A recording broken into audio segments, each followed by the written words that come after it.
Tension on deck.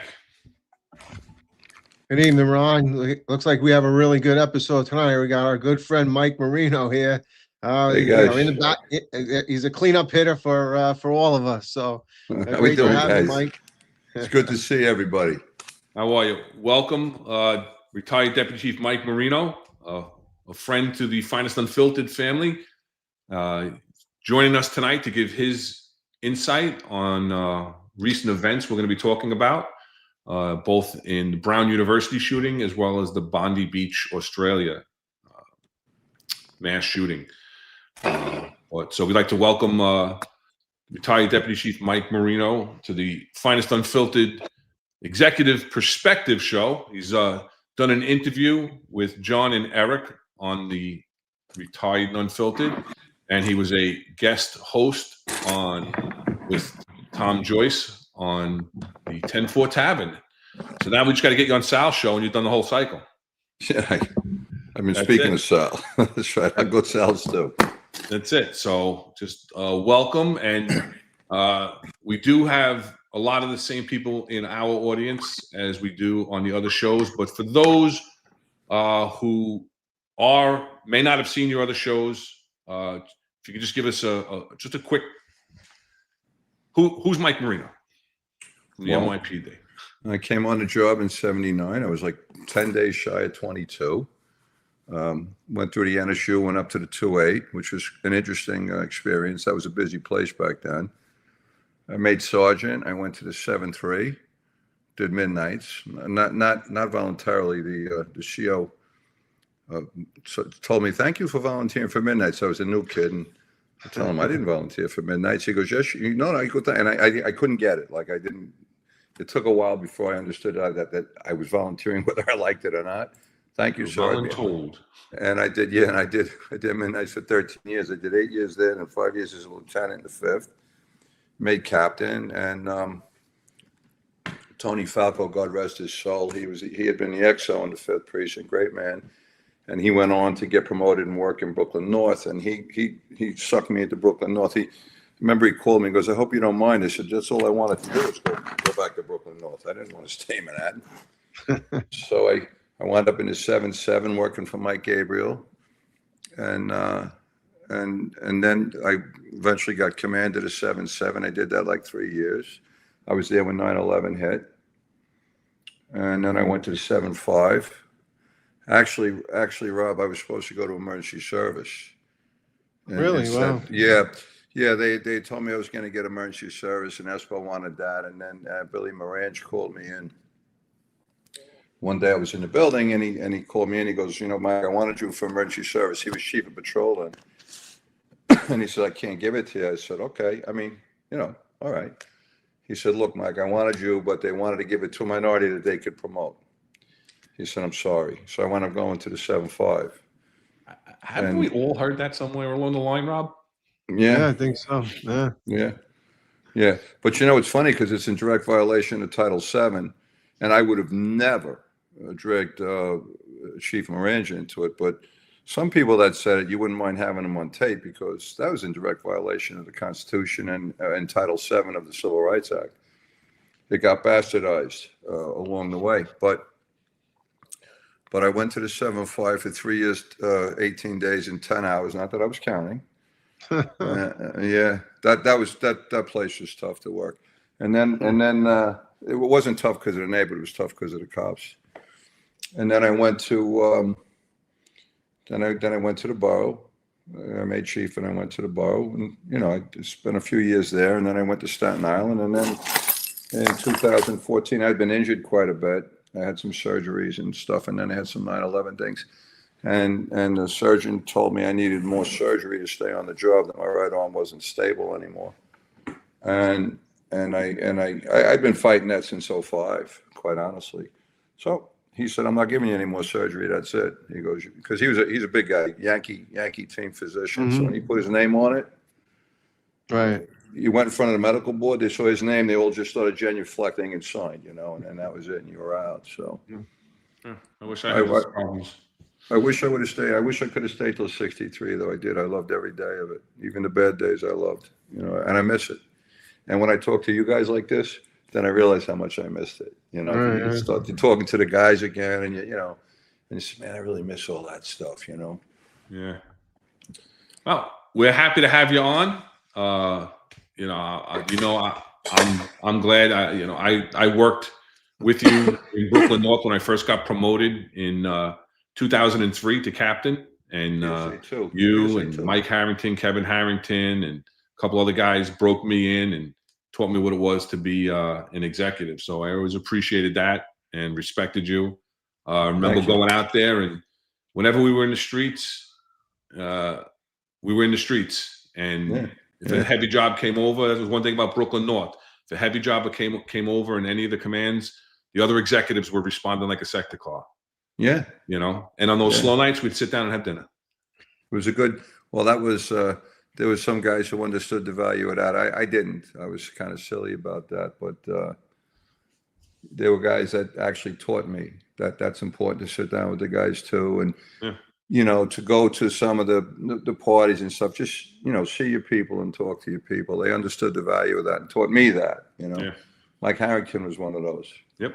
Yeah. And we'd love to have you back on for another show on, you know, leadership and leadership development. Anytime you want. We talked about that. So, you know, after the new year, after the holidays, we'll definitely set something up and do a show. Anytime you want. Just a little housekeeping before we move on to the main topic.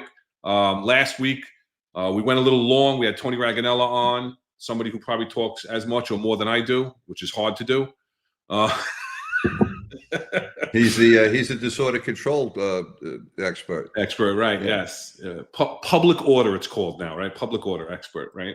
So, but the job, we had a hot out that we kind of broke, and I had to run because I actually had to get to the pharmacy before it closed to pick up some medicine.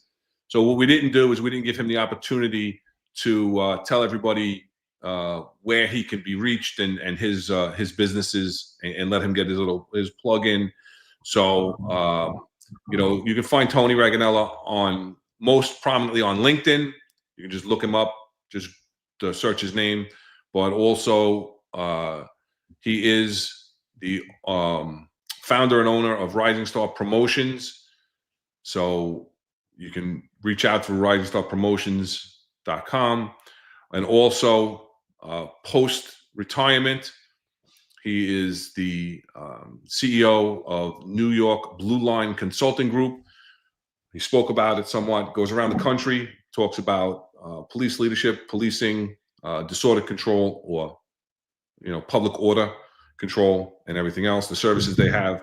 Blue Line Consulting Group provides all facets of experience in professional consulting, training, presentations, and expert services related to law enforcement and private corporate security in a multitude of areas. So we just wanted to give Tony his due and appreciated his input on last week's show. It was invaluable. It's always well received. So we appreciate Tony. Consider him part of the Finest Unfiltered family as well. So with that, Rob, anything else? You know, you left the city perfect timing, bro. You left, you flew out, and you kind of, I think the plane you flew out on broke through the snow clouds and it started coming down as soon as you hit about 20,000 feet. Yeah, I was worried about getting out. I think the flight was at like 3:30 or something like that, and if the snow was coming at 6, so yeah, I went from 9-degree weather to 75-degree weather. It's a tough thing to do, you know. So as soon as I got off the plane, I before I even got out of the airport, I took off my my sweater and my thermal shirt, and went right to a t-shirt, and then back down to the nice weather. But I'll be back in New York a little while, so it's harder on the way back, Rob, because you got to do a lot of reverse. Yeah. You get off and you're freezing. Yeah, exactly. Yeah, it was a cold couple of days. The snow froze up, but now it started melting today, and tomorrow's supposed to be in the 50s. So it's starting to, but now you get that ice. Snow turns to ice. The ice melts to water, then refreezes at night. So you got to make sure that you're putting down your calcium and stuff like that. Stuff you don't have to worry about there in the free state of Florida. And everything turns black real fast, right? It gets slushy and black. Yeah, it's pretty at first, and then it's not. There you go. All right, we got a lot to talk about. We're going to be talking about like I mentioned, some serious incidents that have been happening throughout the nation, as well as overseas, across the pond, as they say. The first thing we're going to be discussing is an active shooter at Brown University in Rhode Island, where a male, that's about all we're getting, right? And we'll get into that. But a male entered the building, an engineering building, and started opening fire. And 2 people lost their lives, 9 others were injured. And then he walked out and he fled, and the hunt has been on ever since. So, what were your initial thoughts when you heard that? And then we'll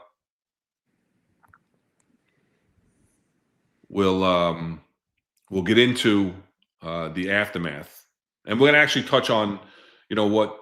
So we had a show in August. Rob and I did a show on active shooters and what you should be doing, and some issues surrounding police training and whatnot. But what were your initial thoughts when this hit the road, Rob?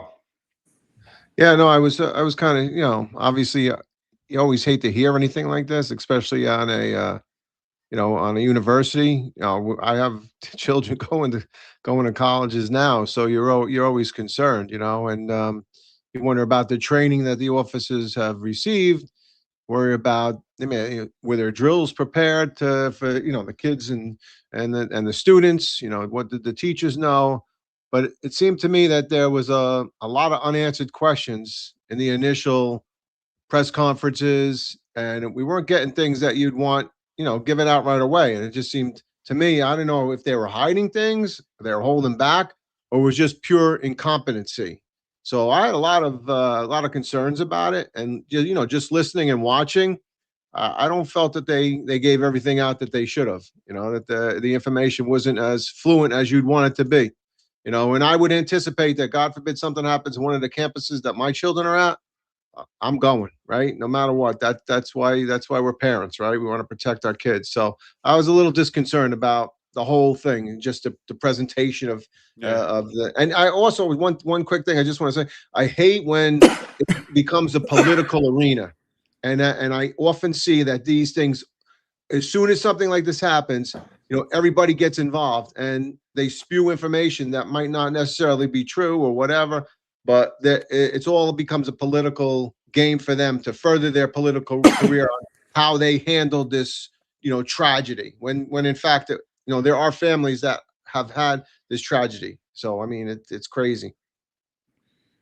So, Mike, what do you think, Mike? Well, I think it goes a little bit further than them thinking of their careers. I watched a lot of the stuff that Ron put together. Thank you, Ron, for all that. That gentleman that you just had up with the glasses, he's talking, but it seems they're more concerned with, they're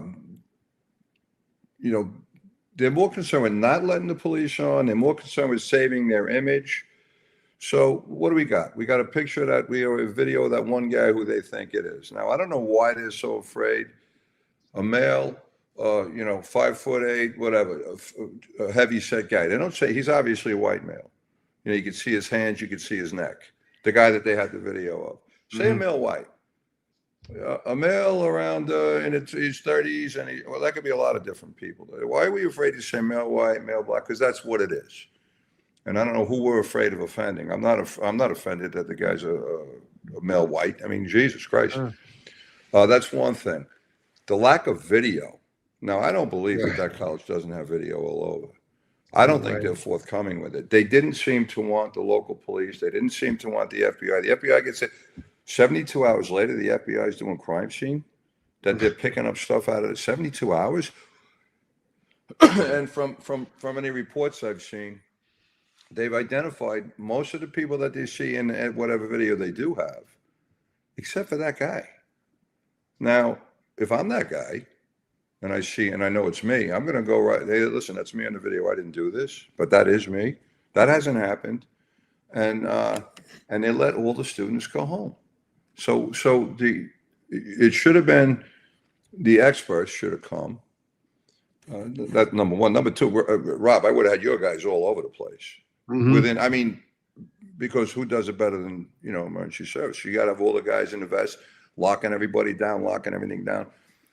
But that aside, you got to let the experts in. I don't know the campus cops, what their expertise is. Maybe they're just all retired guys that never did too much, and now they're just looking to get out of the house, right, and make a couple of dollars or something.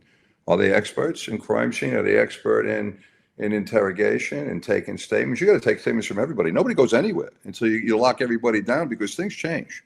They go home, they talk to somebody, their perceptions change, somebody gets in your ear, whatever. This college has a huge endowment fund, like up there with like Harvard, a huge endowment fund.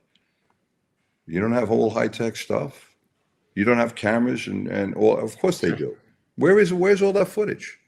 Yeah, Chooch McGee in the chat is saying, and I'm not sure where this quote is coming from, but Brown University received a letter from 34 human rights groups in August requesting that they disable their CCTV. And did they do it? Mr. McGee, do you know if they did it or not?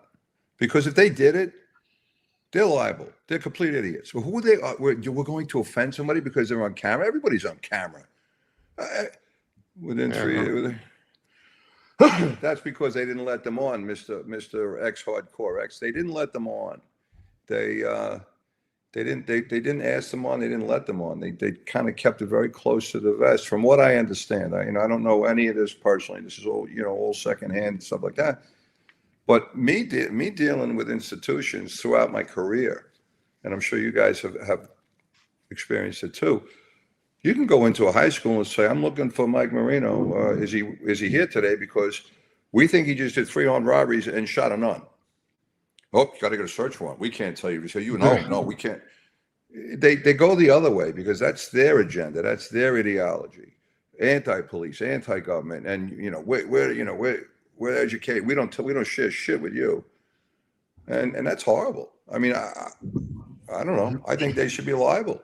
And if they didn't have a CCTV camera on, and they didn't have proper safeguards for their students that people pay an awful lot of money to send them to, they should sue them. They should lose their entire endowment. They should have to pay it out to these poor victims. Like you said, Rob, you send your kids to school. Bad enough you got to worry about the shit they're going to put in their head, that your kids are going to come home and hate you.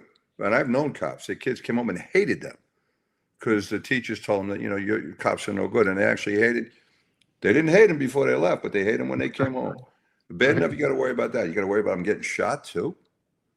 Yeah. When I was the CO of the 111, and listen, people joke around. We joke around the Bayside Police Department. It is one of the slowest commands in the city. But we had Queensborough Community College, just a community college. We regularly sat down and went over security measures with them. Now, we didn't have an active shooter drill with them because we didn't really have those resources to bring to bear to the college. But we went over tabletops of active shooter drills and went over protocols and procedures with the head of security. And we talked about it with the high schools. You had Bayside, you had Cardozo, you had Francis Lewis, all huge high schools, all in the 111. So you had these packed institutions with thousands of students. So it's very important. That was in 2009. So it was a while ago, and it was wasn't before they were so prevalent, all these active shooters.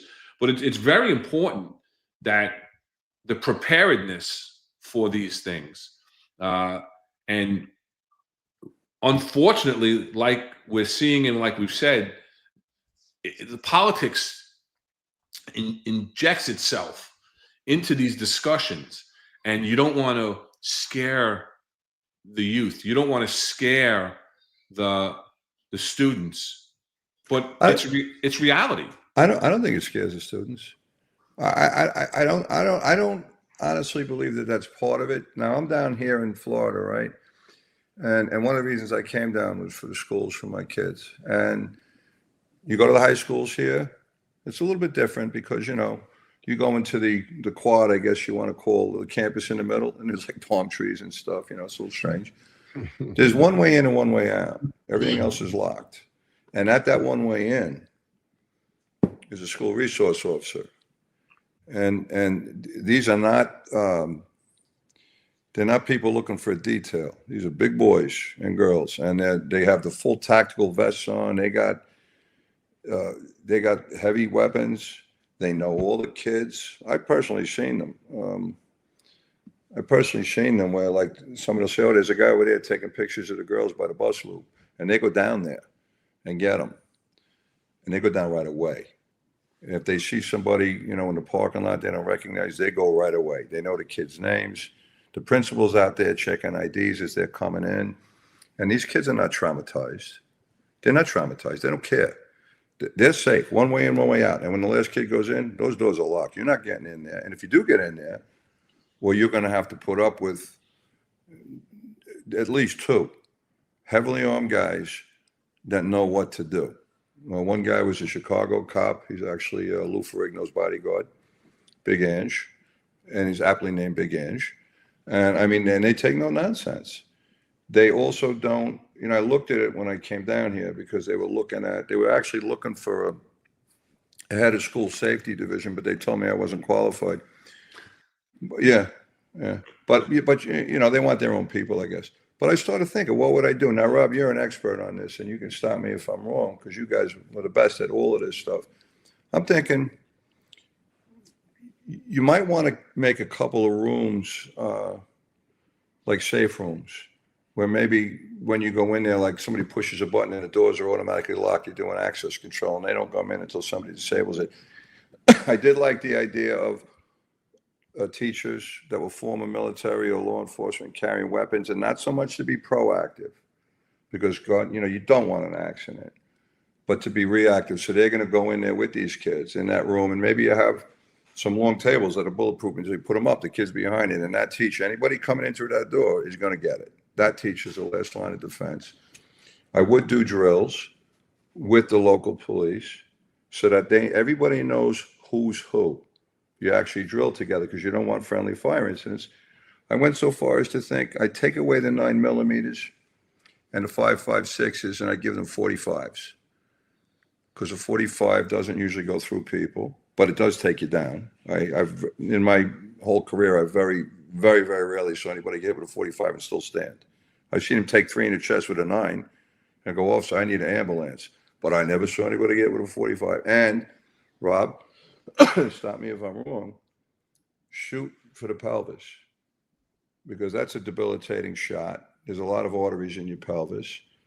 And the people that do wear vests usually don't wear the groin protection.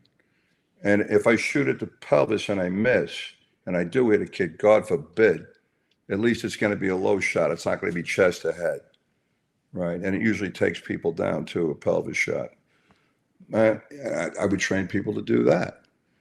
I don't know. And you start thinking, what would I do? How would you protect these children? Now, a college is a whole different. That's huge. How do you drill that? How do you drill, like, if you go to a campus, like, say, Penn State campus, and there's 15,000 kids on that thing? I don't know. You probably have to have, in each, like, a safe room in each building. And you have to have officers that know that they have to, your job is to be proactive. I keep going back to the Parkland shooting here. That cop, from what I saw, my opinion only, I mean, I don't know what was in his head, but it looked to me like he was just a coward. He didn't go in. He's backing out. He's like, you got to go in. That's your job. And kids are getting shot. Go in and whack the son of a bitch. What are you going to do? It's your job. You're going to sit out there and some kids are getting shot because you're afraid of getting hurt? We call it stopping the threat. Well, I call it whacking. I'm a Brooklyn Guinea, and you go and you whack the guy. But I mean, I don't know that I could stop myself even now. Like, I got involved with something here one day without even thinking. They were chasing some guys, and I jumped out, and there was this big black deputy, and oh shit, I forgot, I'm not on the job. He doesn't know who I am. He's going to shoot me, but because you can't help it. It's what we do. It's who we are. I don't know how. I don't know what I would do with the colleges, but they should definitely have, probably, with all the money that they have and all the money to spend on bullshit, they should have the highest level, surveillance cameras. They should have facial recognition. I know it's faulty, and you get a lot of. It's not perfect, but they should have this. They don't have to. They're not beholden to the same rules we are with, civil rights, and you're arresting people with it. It might be wrong. They're just identifying people. I don't think they'd have to follow those rules. And with all the money they got, shit, I saw one college. They had almost as many guidance. They had almost as many staff as they did students, since all the tuitions went up. Since the government got control of college loans, the tuitions went up 70%. They didn't spend it on anything else except staff. Spend it on these kids a little bit, and spend a little bit. I don't know, Rob. I mean, how would you drill in a big college? Would you have a room in each building, like whatever building you go to? And I guess a safe room. Yeah. When you did the things with the schools and the colleges, Ron, I mean, I used to go in my commands. I would have floor plans. Yeah. For each. Okay. And I don't know that everybody did that. You should. We had that. I had them in my office.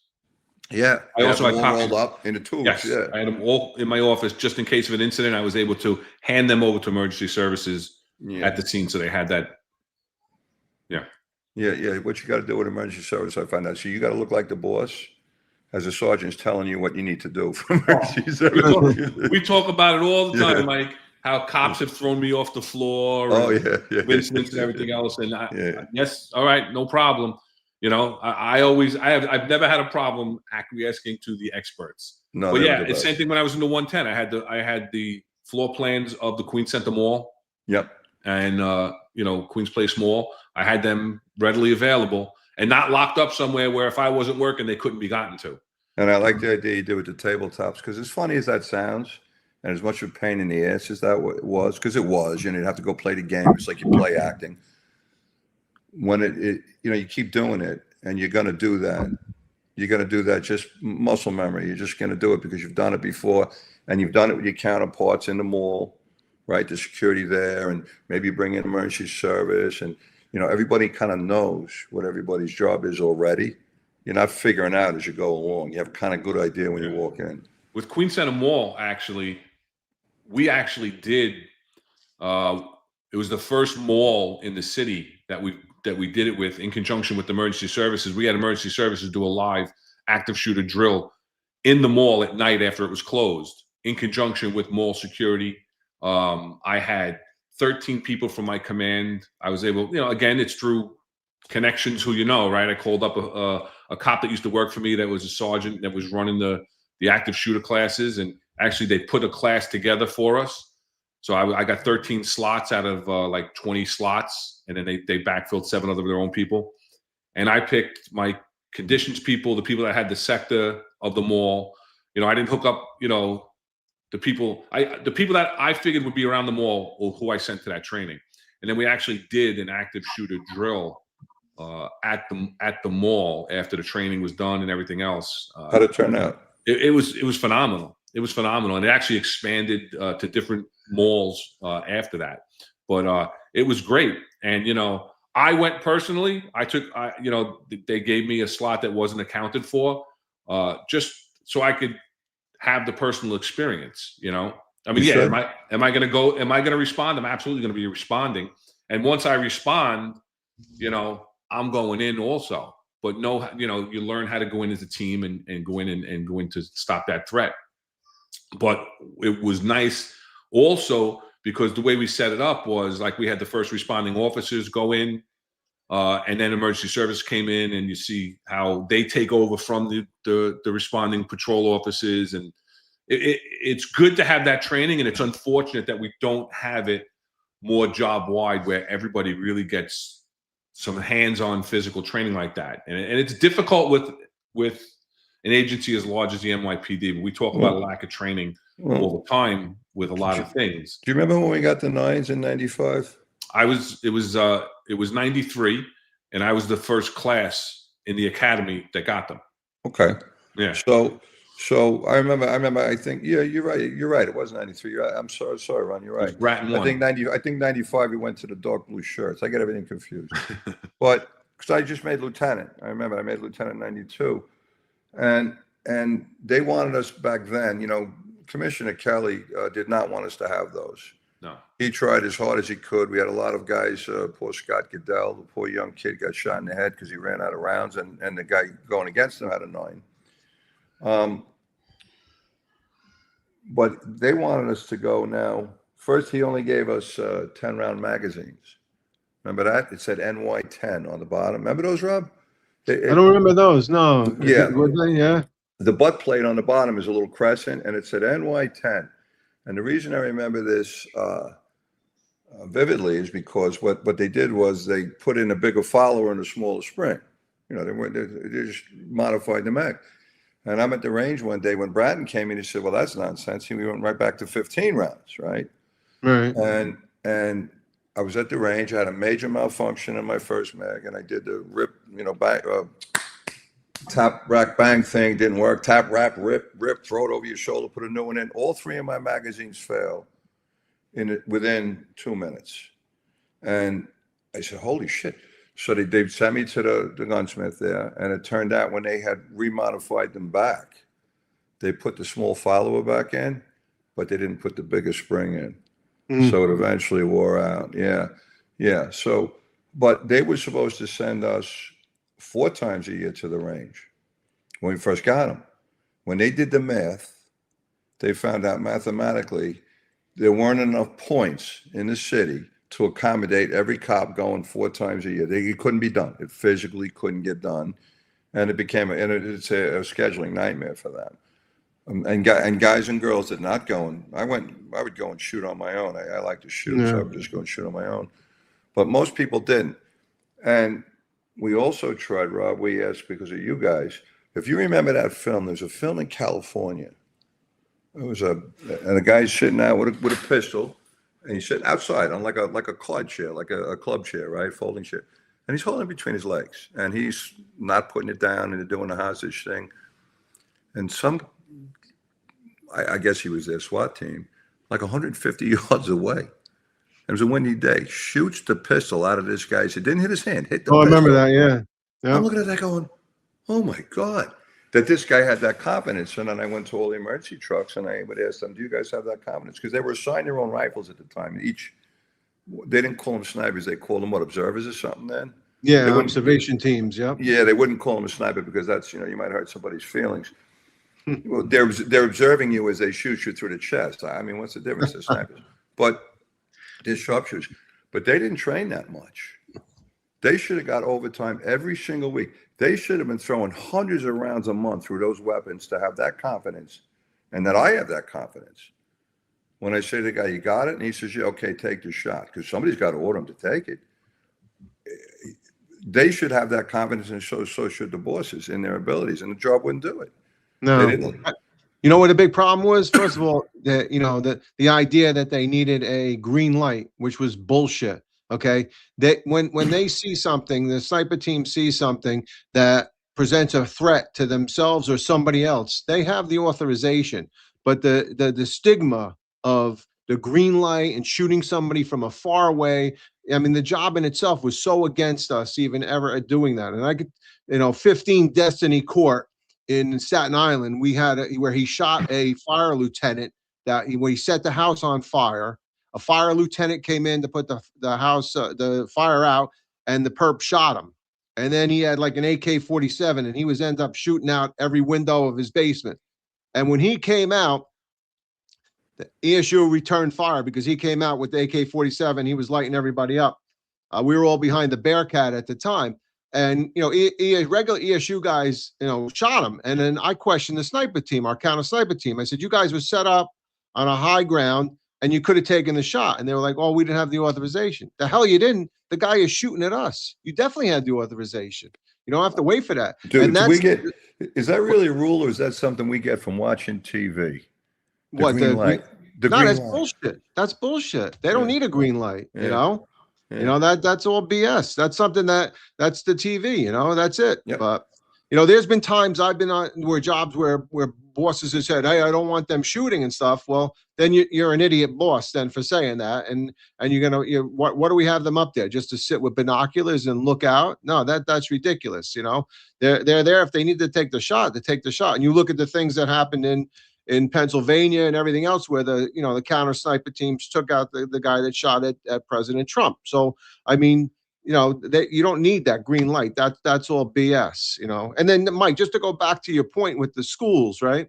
So the school plans, having the layout of a plan or of a mall or anything, that's all good. But with an active shooter, we're taught to go towards the gunfire. So no matter what, and a lot of times, you can show plans, and if they're not updated, there's things are changed, and there's all of a sudden there's a wall put up. So the ESU will use that, but that's a little later on when you're clearing things out after the initial person's taken down or terminated. And you talked about schools. The big thing with schools is, I say, yeah, absolutely, arm the teachers. I don't have no problem with that, right? As a defensive weapon, right, to protect their kids in their classroom, but also set up things where their doors are not accessible, because we know based on history, the perp is looking for the most amount of death, right, and the highest amount of people he can shoot. So if he can't get to a door, or she can't get to the door, and they check it and it's locked, or they can't get in, they continue on. They don't sit there and try to get into that door. Right. So these are all things that's a security, and a big thing, like you said, if you don't do drills, then you don't have the link ups, right? So then if you have campus security responding, and then you have regular patrol, and then the emergency service unit or SWAT team, or who's doing what, who's doing what, and where are they, and what's the link? We used to do link ups all the time, and we did a lot with the park police, because whether it's something at the Statue of Liberty, or one of the even a Floyd Bennett Field or whatever, we're going to throw a chem light, we're going to do this, we're going to use terminology that we both understand. So if you don't do those drills, the link ups could go bad, and you could have blue on blue, right? Friendly fire, which we really don't want. And I think I get your point with the floor plans at the moment, but I think you use them like Ron did. So now you have all your different teams coming together, different agencies. You're doing your tabletops, you're doing your drills, you got the floor plans. So at least there's a better chance that the people that are responding now, say your guys, okay, I know that room is where the students are. That's a safe room. And I know that this team is supposed to go there. I know, in other words, everybody kind of has as best as they can in the midst of the noise that's going through your head at that time. Yep. We should train together. We should know each other. And whether you're going to identify with, I don't know, a hat that maybe it's just a different color, like a color of the day thing, or something that we know this is a good guy, and maybe we know each other's faces. That's because the emergency service teams, each truck in each area, it's pretty much the same guys. I would know when I went to this truck or that truck to talk to people. It was the same guys. And even sometimes when I didn't know their names all the time, their first names, because you'd see them in uniform, I knew their faces. I knew who they were, because they were the guys that came when I called, and they did everything I asked them to do. And, those were the guys. And they were some of my favorite guys, the emergency guys. They really were.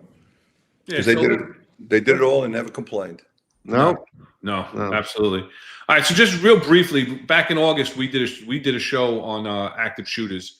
If anybody wants to go back into the archives, scroll down, they can do that and take a look at that show. But just real briefly, let's go over what the students, because when we talk about the Bondi Beach incident, it's a little more difficult to follow these tenets, right?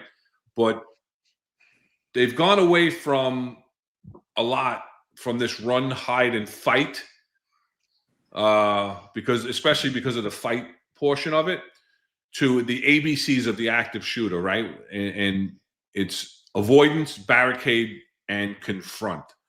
So, Rob, you were part of putting together this, curriculum, for lack of better terms, and procedure. So you want to just run through this real briefly, just to give people a little quick slap in the face with it? About the ABCs? Yeah, absolutely. Yep. So we myself and Mike Riggio, I don't know if you remember him from counterterrorism. I do. Yeah, good man, smart man. We worked on the active shooter protocols for the patrol guide. And the first thing we felt was, obviously we want to make sure that the people understand what the ABCs are, right? So it was the old, if you could get out of the avoidance or abandonment, if you can get out of the building, get out. That's the first thing you want to do. Get as far away as you can. If you can't and you're stuck in a room or you're stuck in a location, barricade. And I think if you looked at the job on Park Avenue, one of the companies barricaded the door with everything. Like they took the couch, they took the desks, right? Yeah. And also with barricade, there's a big difference between what's concealment and what's cover, right? So understand that, what can stop around, what can just protect you that you can't be seen. And then at the last resort, we talk about confronting, so the person's in the room, he starts shooting people, and it's confront. So the other thing that Mike and I spoke about, Mike Riggio, and I thought we did a pretty good job, is we don't want every supervisor running in, okay? You need one person, the second supervisor, to stay outside, to start the incident command, so that where the teams are. So again, so we don't have blue on blue. We don't have teams arbitrarily going everywhere. We have one or two teams that are in there, usually it could be a T formation. It could be a V formation. And they go in and they're looking for the active shooter. But one of the other supervisors stays outside so that they understand where that person is and understands how additional resources are coming and where to deploy them. So I mean, somebody's got to be in control. Right, because if the two supervisors are inside, we show up. Where is everybody? Everybody's inside. It's not good. I mean, like Ron just put up, that's the picture, right? That's barricade, man. So that if there's a shooter in the hallway, I don't think they're going to try to get in that door, right? So, I think they're still stuck in that room to this day. Look at that. But they're alive. Yeah, exactly. Maybe. They're eating their way through the couches, I guess. Yeah. Yeah. So, I mean, what'd you think, Rob, then about when I was talking about the schools to have like the safe room? And when I thought about it, I envisioned, because I had dealt a little bit with access control and surveillance cameras and other things. And, I was thinking about like a door that would be pretty much bulletproof. Right. And even in that room, they have ballistic material that you could put up in between drywall that can stop, depending on what threat level you want, right? To make it like a safe room, right? And then you could have long tables, because you go to a lot of classrooms in college now, it's not desks, they all sit at long tables. Get one with ballistic material. So when you flip that up, and now they're behind it, and so everybody's going to go back in. And the thing automatically locks on. That's not going to get opened up until someone that has access to a central thing. They're in there. And even the windows, if it's floor level, should be bulletproof in that room. Okay. Yeah. I know it's expensive. Right. That's the key right there. When you talk, you talk, does the college or the university want to spend that money? What is their real concern, right? And that's the key. When you're talking one room, right? One room in a building. I mean, I could do a room like that. I actually got involved doing like a safe room for a very, very wealthy man in a mansion. And, yes. Yeah, they do it. Yeah. With the doors and everything, it wasn't all that bad. And when you talk about a kid that goes to somebody's, you're paying 70 or 80 grand. Yeah, I could probably do the room for maybe a little bit more than one student's tuition. Right. Get one less guidance counselor. Yeah. Or one less person telling me that, I can't say God and that man could be a woman. Well, a couple less of those people, and put it to our kids. And that's where the teacher goes. So that teacher now is the last line. You have less chance of conflict, friendly fire stuff. And they're not all suited up like your guys are, with the ceramic stuff, stop a friggin' tank and all that. But that stuff's heavy too. But they made me wear one of those. That thing's heavy as hell. I don't know how they do it in the heat. But and it's safe. But you still do train together. You still know who each other are. You still have to drill the kids and try to, the students, and try to make them take it a little bit serious.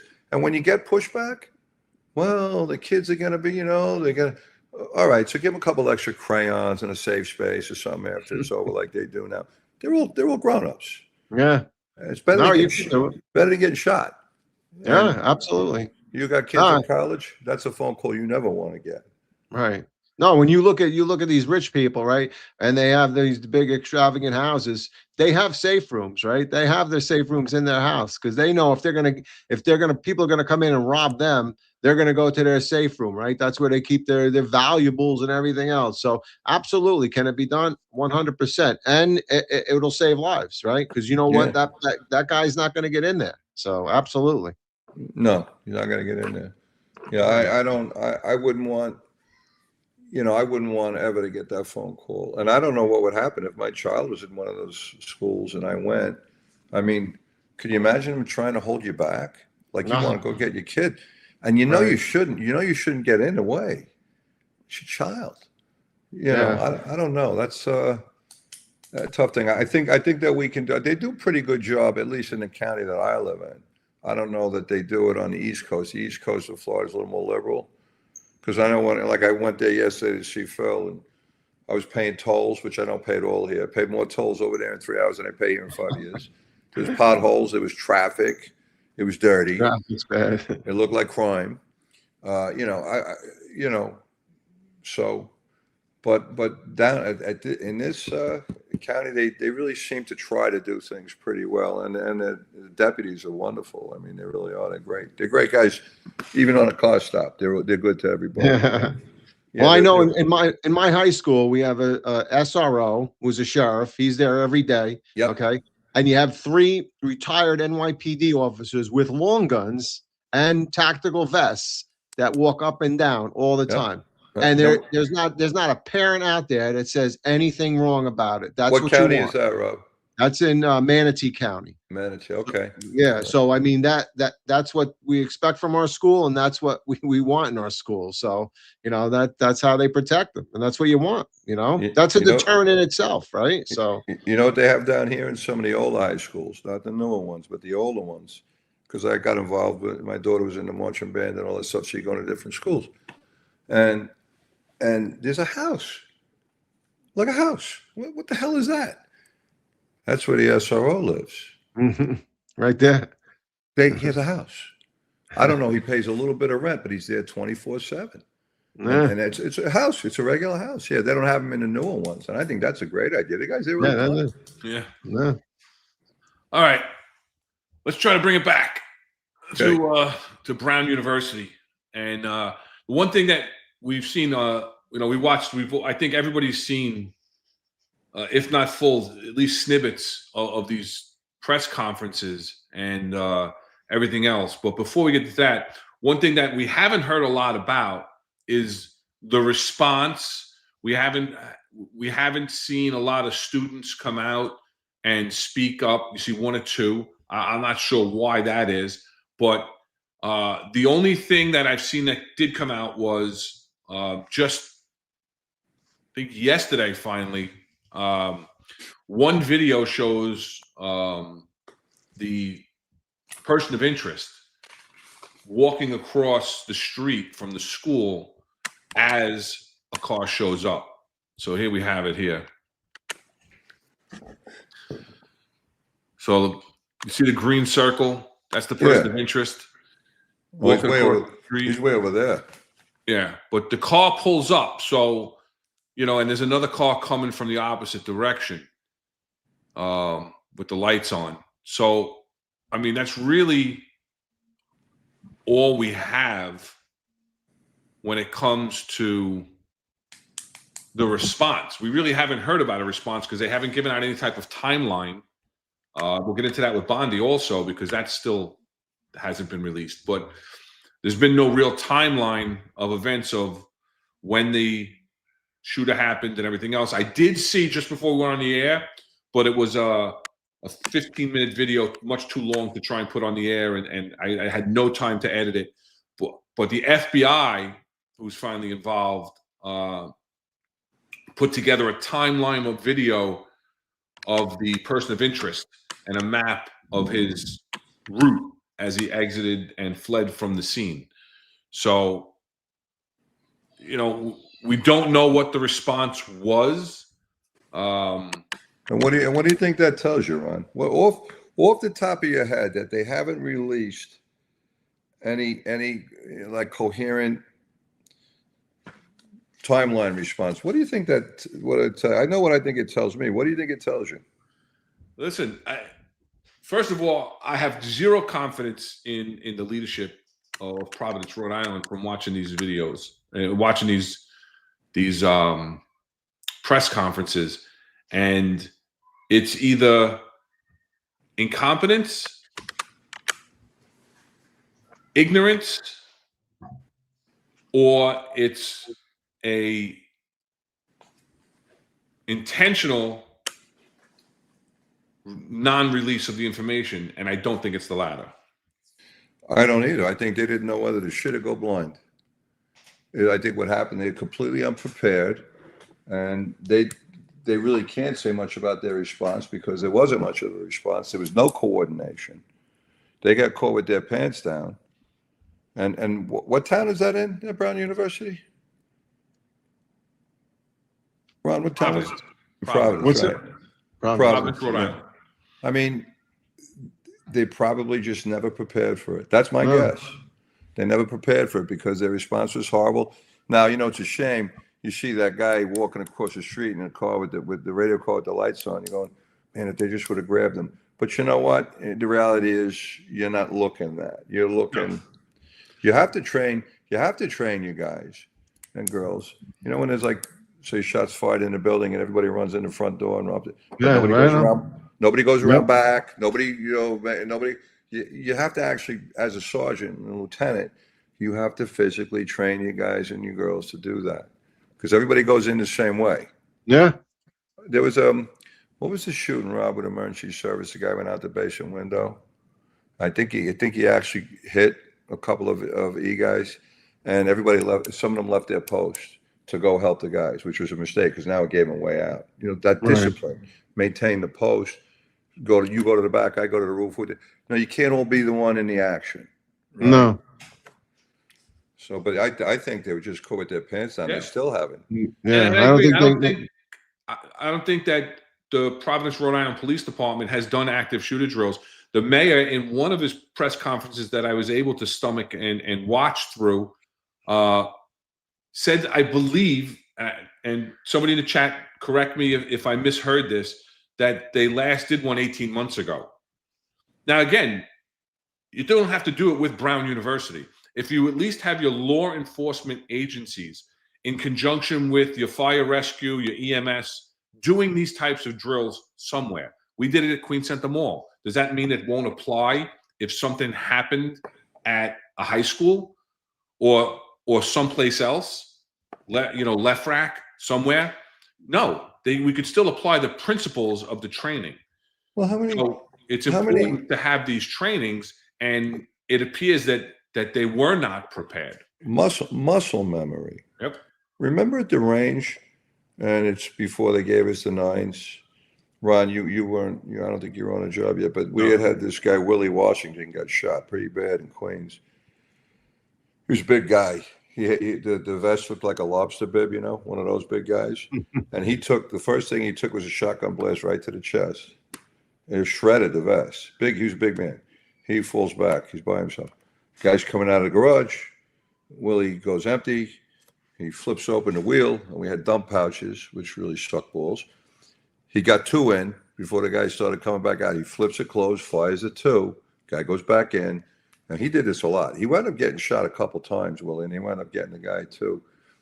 And they started teaching us to fire in groups of 2 and look 2 at the range. Remember that, Rob?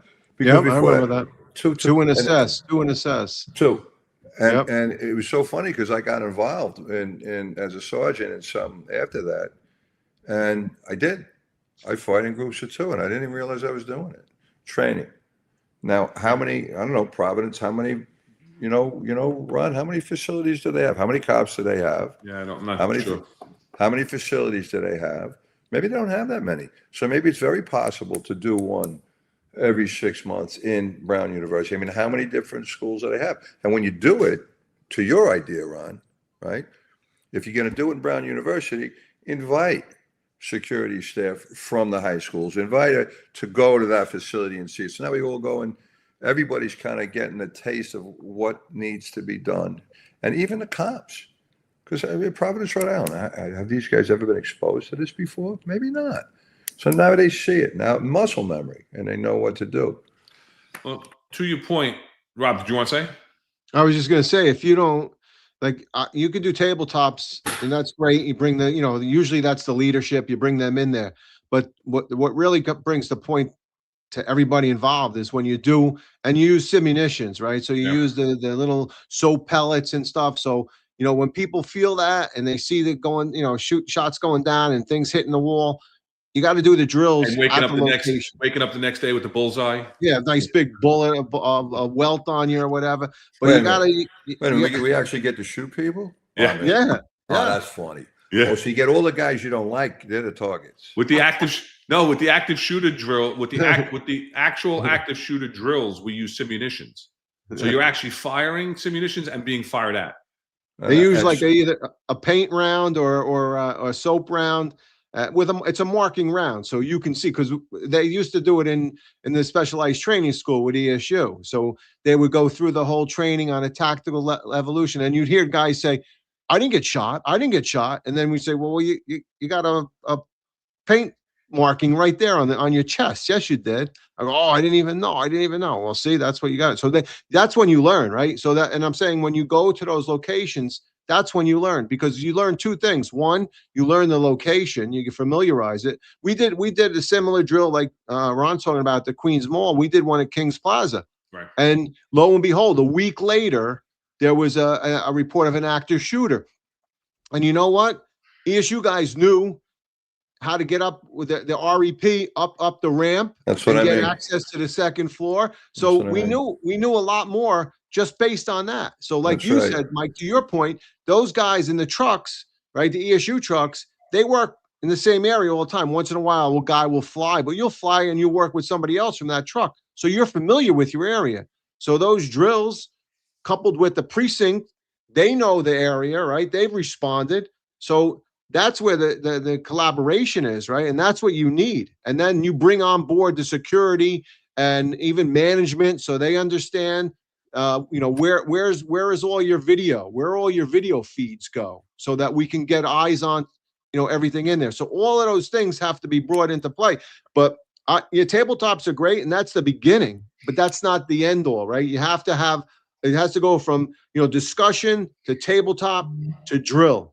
And then you keep drilling. I think with the tabletop, we're up to your point. What I might do, I like the idea what you talked about with the surveillance cameras too, because at the same time, I guess, as you're doing these things, you realize what you have is inadequate. We need to add this and this, and we can put it. But what if you did a tabletop, which we've all done, which I always felt stupid doing, because it's like, you like play acting. I never liked doing that. But what if you do a tabletop where you're actually having like a little command post, and you have people drilling, and they're responding to your direction from the tabletop. Everybody's working together. Right. Yeah, that's great. I like that's that. exactly what you want. That's what you want, because then you're seeing live time. And then as things happen and things pop up, problems or anything else, then that's where the guys, the executive level at the tabletop, have to make decisions, right? So that's what you want. Not, oh, I'm going to read something and this is the action and this is, to me, it was all played out. Like, oh, and how many times did you, when you knew you're going to a tabletop at 1 pp at the ComSat room, that you didn't get the information ahead of time, right? Hey, it's going to be in your precinct. It's going to be this, so you're going down there. Wait a minute. They gave you that? I never. I got Come on, Mike. I got fucked. Oh, you were one of the guys who sent the 3-foot hero before. I get it. Okay, I get it. Yeah, I had to. That's true. That's true what you're saying, because part of our Queen Center Mall plan, we had a written plan for Queen Center Mall, was that we had 2 cops assigned to the mall as a steady post, and the sector officers were familiar with the layout of the mall, and their assignment was to go to the video room. That was their assignment, was to go to the video room so they could radio to us whatever information they needed until we can get a tactical officer into that radio room, into that security video room. So yeah, it's all. But yeah, to your point, Mike, about what are we talking about, and where's the video? We talked about it right at the opening. Where's the video?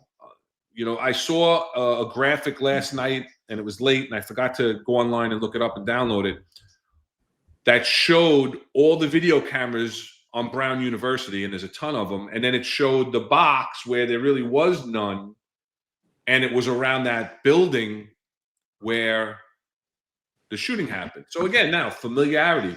Did someone know that? This is public access information that they were able to pull right off the line. So did somebody do research on that? Did they know that? Was it somebody connected with the college? Right. I mean, but the point that kind of crime,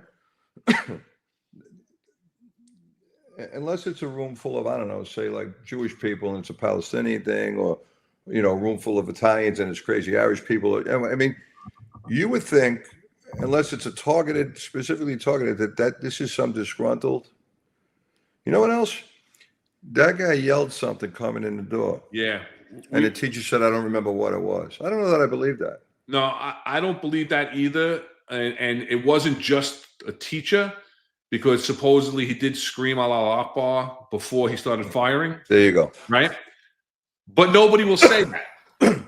And every press conference, they downplay that it's part of the investigation, it's part of the investigation, part of the investigation. Well, yeah, and then they let them all go home. Where's John Cornicello or his counterpart in there with his guys?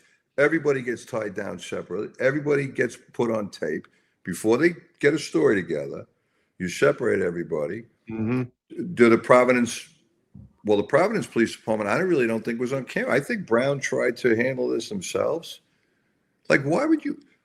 What's wrong with you? You're worried about the reputation of your school? You're worried about we really don't like police that much? People getting shot. But you're right about that, and maybe that's one reason why they haven't said there weren't cameras there. Maybe they're worried about liability. Let's hear, because to your point of their abilities, I kind of agree with you. But while we were talking, in response to your question, everybody knows mom's one of the biggest fans of the show, and every now and then she sends over a comment. Would that be your mom, Ron? Yeah.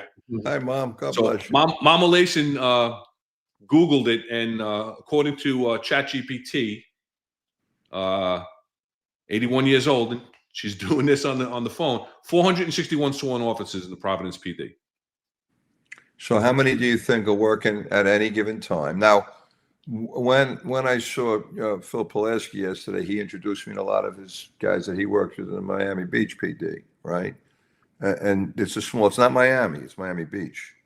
There's like maybe 500. And by the way, we'll find a group of people I never met. I love them all. They're all in great shape. They're all jacked. They're all serious. They're all intelligent. But you got to see all the different hats they wear, because they're not that big. Yeah.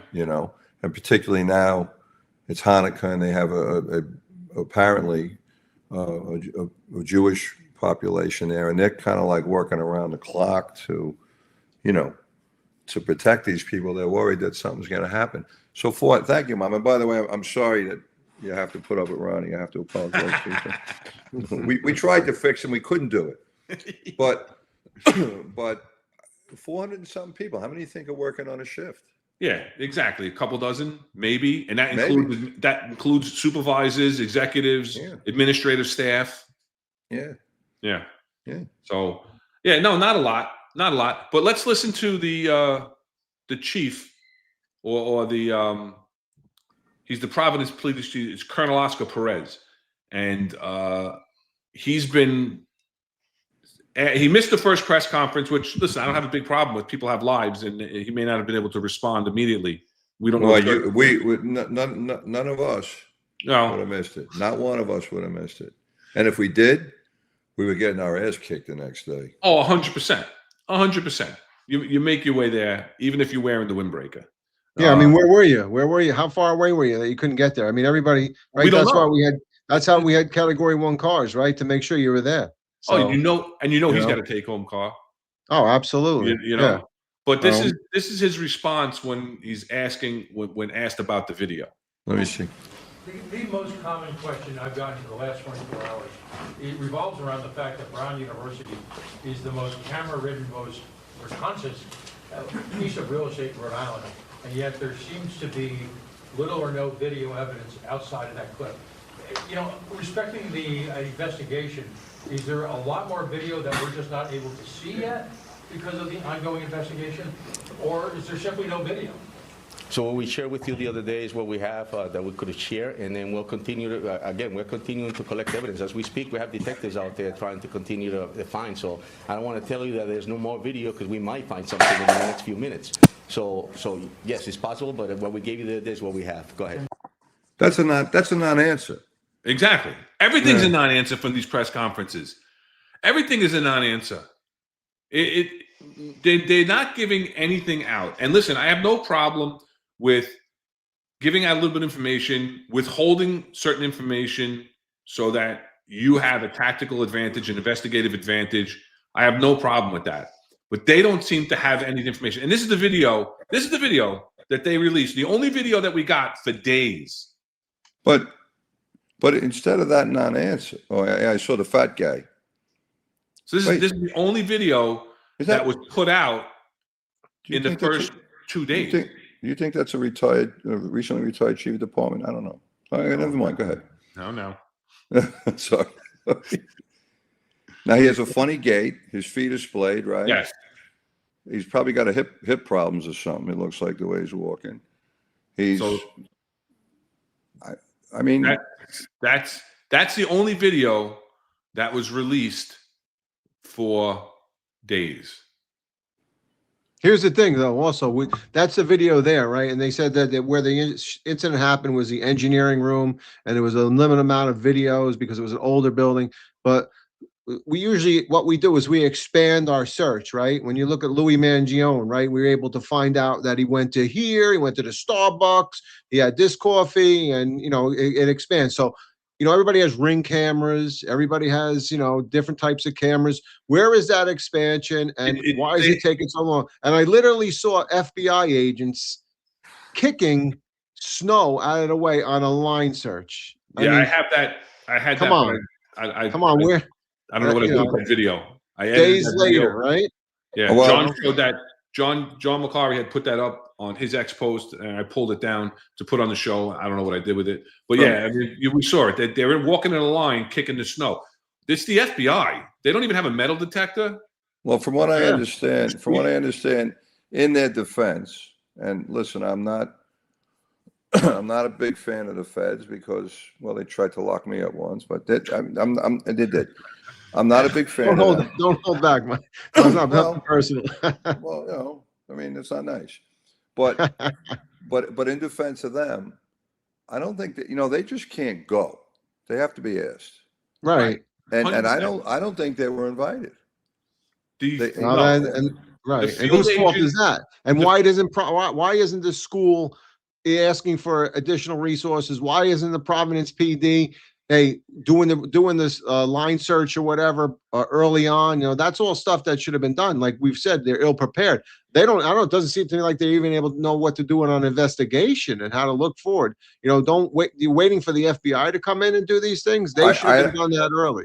They weren't, like, to Mike's point, they weren't invited, and I mean, as is normal procedure, right? So for the initial, debacle of a press conference that went on way too long with no information, everybody coming up to the mic and saying the same non-information, the provost of the college, who's in charge of discipline and security, having no answers for anything. Is that him there, Ron? Is that the provost? Is that the provost? That's the mayor, I think, isn't it? The mayor, that's Mayor Brett Smiley that's at the microphone now. And behind him is the governor. And the provost, I believe, is to the right. And that female is the president of the college. They should all be, every one of them should be fired. Who has no answer. Absolutely. In regards to what cameras there are. Or they couldn't answer anything. And they just kept going on and on with non-answers instead of giving a brief update and get the hell out of there. It was painful to watch, and yeah, to your point, the feds were not invited, and the local field agent in charge, the special agent in charge, responded. But that's just out of protocol. You have a shooting at the schools. They're there, but they don't have jurisdiction over it. They're there to tied in. offer assistance. Exactly. We're here if you need, but they have to be asked. And for all I know, let's, from what it looks like with a lot of the colleges, like look at the peaceful protests that you had in the colleges in Manhattan, right? The police didn't go on. They were told not, you know. Well, Columbia University, right? I don't know, but I don't know about you guys, but I don't know. I don't think that I'm waiting. This crimes. I'm not waiting for people to ask me. I don't care. That was our argument when we talked about that during the show when that was going on. Is there was no reason to be waiting when crimes were being committed. Well, that's because we are the kinder, gentler. We don't want to hurt people's feelings. We don't want to say bad stuff about us. But it was Kaz had to get the Bearcat and the ladder and the drone crew ready. Don't get me dynamic. They don't have a drone program in the NYPD. They have a couple of drones. That's the whole different thing than a drone program. They have no coordinated drone. I used to do that. Matter of fact, I offered it to them, and they would have got my services at a much discounted price. But some of them just don't like me, and they, for whatever reason, they don't. And they know better. But they listen. Don't get me started on that Kaz. Well, he buried part of his drone in the time capsule yesterday. So. Well, that should have buried all of them. Yeah, but first of all, we also proved on the show that there was a drone program, whatever you want to call it, that was run by Taru 2 years prior to Kaz's. Ron, longer than that. I had the first drone. Right, that's what I'm saying. That time that you used on that barricade. I had the first drone job where we got an EDP with a gun, and we used the Taru had drones, so. To rename it as Kaz's, that's great. And all the poor Taru guys that have been doing it all along, and the fire departments had drones with tethered drones a long time to evaluate fires. So, I mean, I can't tell you after that show how many calls I got from Taru guys thanking us for somebody finally coming out and saying that Kaz didn't invent the drones. No. So, but so these press conferences just go on and on. And we're talking about the follow-up to the incident. We talked about the incident. We talked about preparedness with the incident and other active shooters completely. We're over an hour into it. So let's not forget, hit the like, share, and subscribe button. Terry Manane must be busy because he's always on and reminding us to hit the like, share, and subscribe button.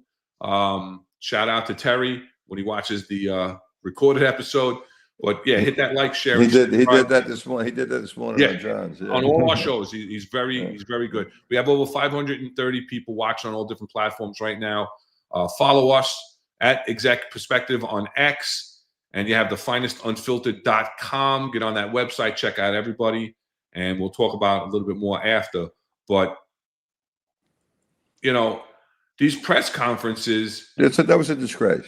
But it continues. It wasn't just the first press conference, and then they must have gotten feedback because it's been across the board.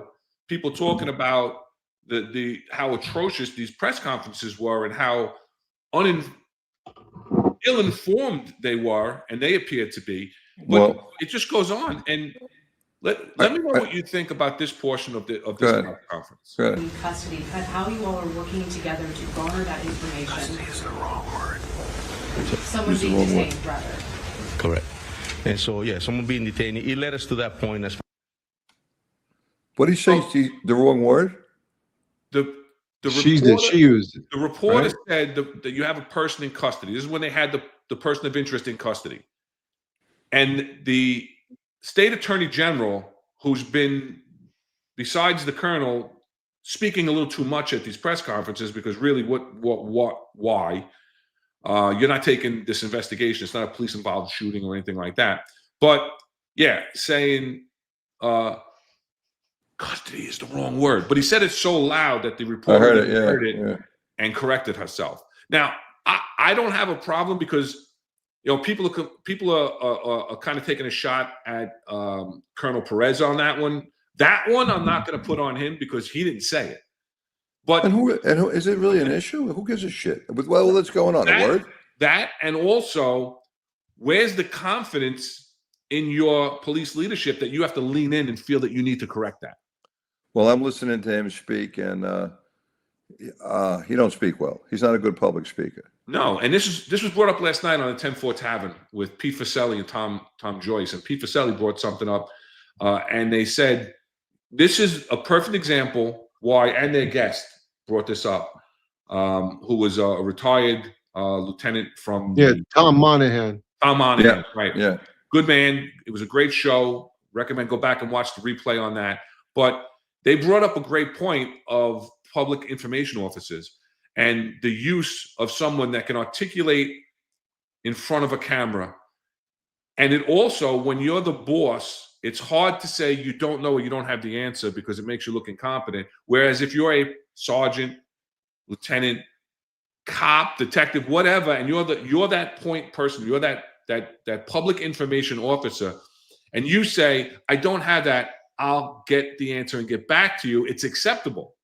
So it gives you an out by having that representative.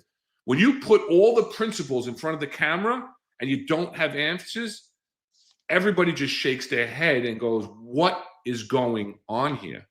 This would have been a fine point to say, if they have it, somebody that in the detective bureau, and there's a question asked about the investigation, bring up your detective chief or whatever. Just like you would Joe Kenny would come up if Tish asks a question that she doesn't know about the investigation. She bring up the chief of detectives. Bring up whoever's doing the investigation. It could be a squad commander. That's the point where I think they're trying very hard.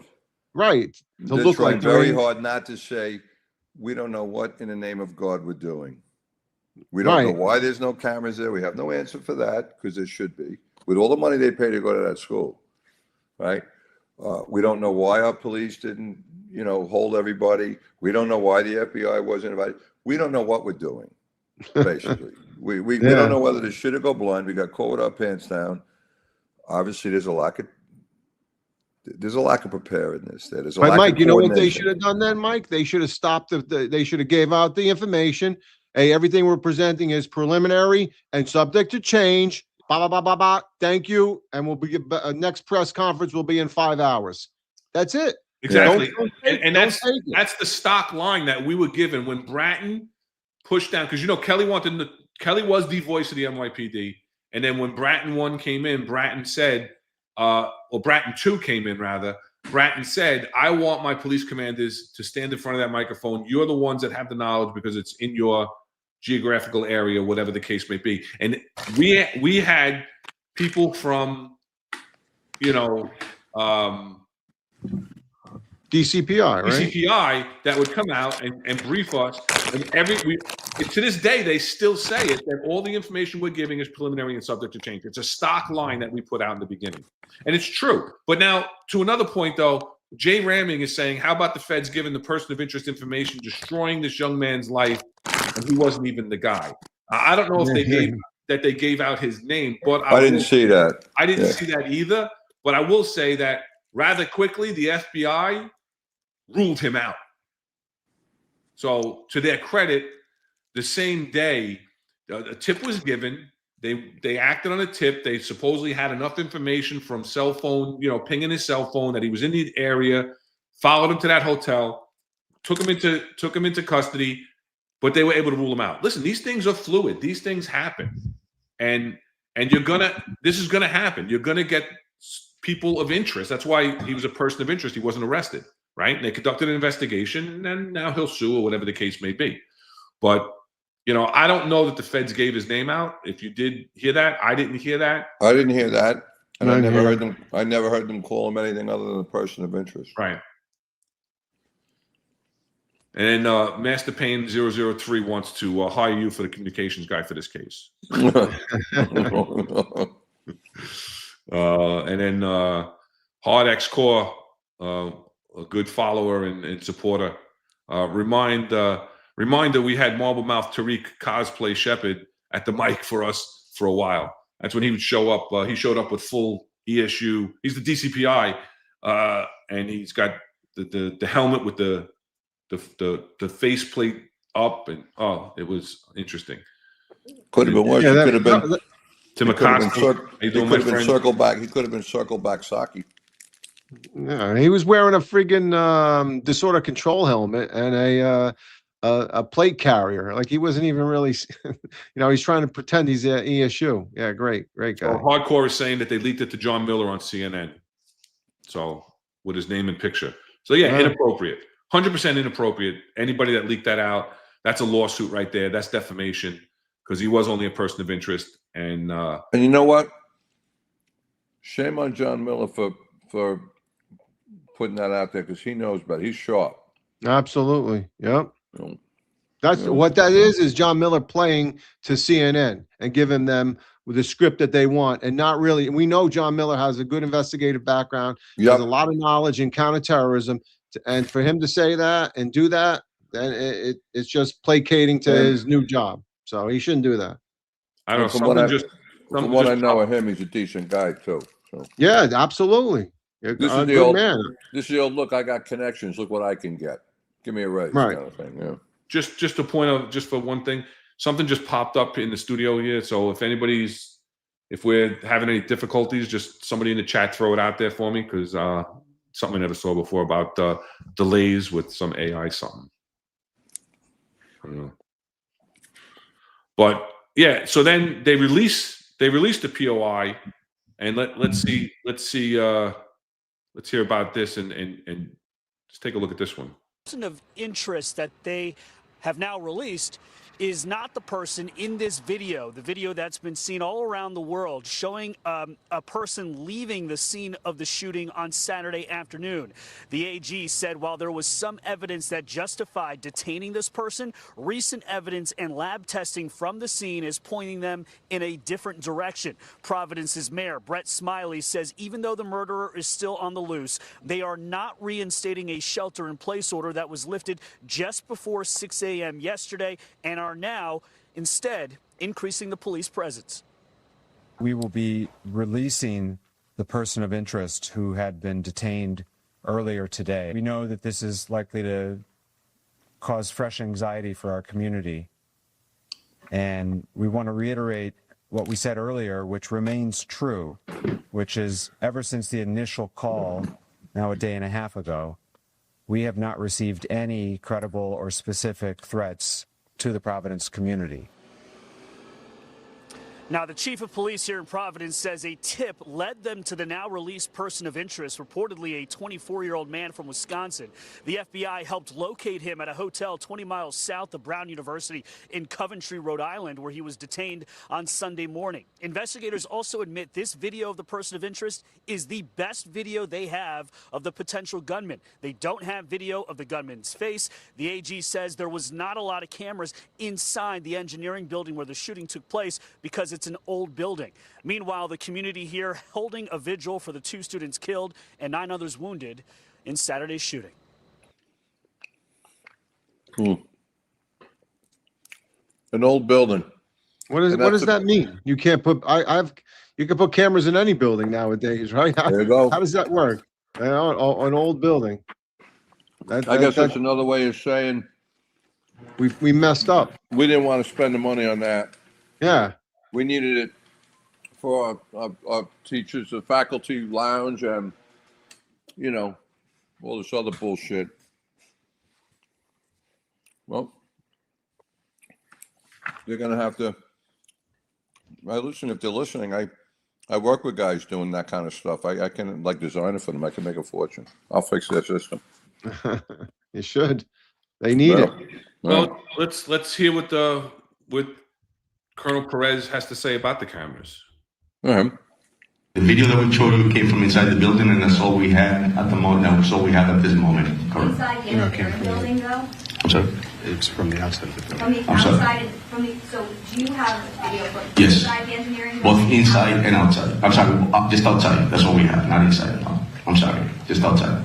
Are they going to be released anytime soon unless from inside the building? That was released already. That was the outside of the building. We released that. Yeah, let me just jump here and clarify. Okay, so there is for those of you who've been with us before, and I understand not all of you have been, There is video inside the building. There are cameras inside the building. What we have released to you are videos. So that's the first time they're admitting that there's videos. That's the AG. And it's the first time they're admitting that there's videos. He may as well have preceded his thing with, get this moron out of here. Let me straighten this shit out. Yeah. Yeah. I mean, Exactly. it's terrible. It's terrible. And then the FBI puts out, the wanted poster. And that's where we're at. And they put on, just before we came on the air, another press conference with nothing. It might as well be just a fluff. Well, they waited a very long time to call it, what the feds are good for. I mean, they're field guys. I never had a problem with the guys that were out there with our task forces and stuff. They were kind of like cops, but what they are good for is an unlimited amount of resources, right? Equipment, databases. I mean, they can get stuff done that we couldn't. So that's what they are good for. But from what I understand, it was 72 hours later, the FBI is there. That shit, how many people have walked over the crime scene, kicked stuff out of the way? Yeah. Listen, we know what crime scenes are like. You go to a crime scene, I don't know why, but why the NYPD thinks the bosses all have to be inside the crime scene. And then somebody flicks a cigarette or puts down a coffee cup. That takes hours and hours now. That really, you got to keep it as pristine as you can. John Cornicello taught me that. Yes, he did. He banged that into my head. But I don't know, unless they come up with some groundbreaking. This guy didn't seem like he was in a big rush. Excuse me. Thank you. I don't think that he panicked much. He was walking quickly, but he probably didn't throw anything away. No. He had a mask on. He had gloves on. Excuse me. Don't bother. I got a sinus thing that's one of my little souvenirs from 9/11. But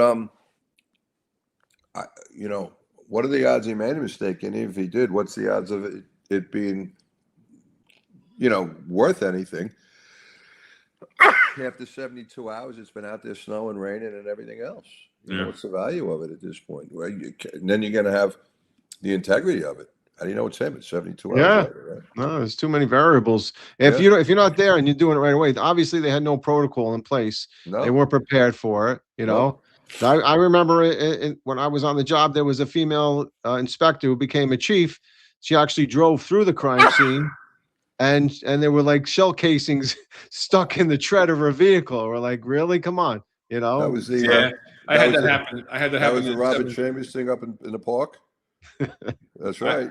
I had that happen in Brooklyn North in the 7-3. We were having a white shirt lunch. It was a shooting. And I was drinking my Diet Cokes, and I went up to the chief, and I says, I got it, chief, I'll go. And then somebody comes rolling through the tape right into the crime scene. Yeah, happens all the time. It happens. But let's circle back real quick, and because we got to move. We're an hour and a half in. We have 575 watching on all platforms. A lot of people watching on X.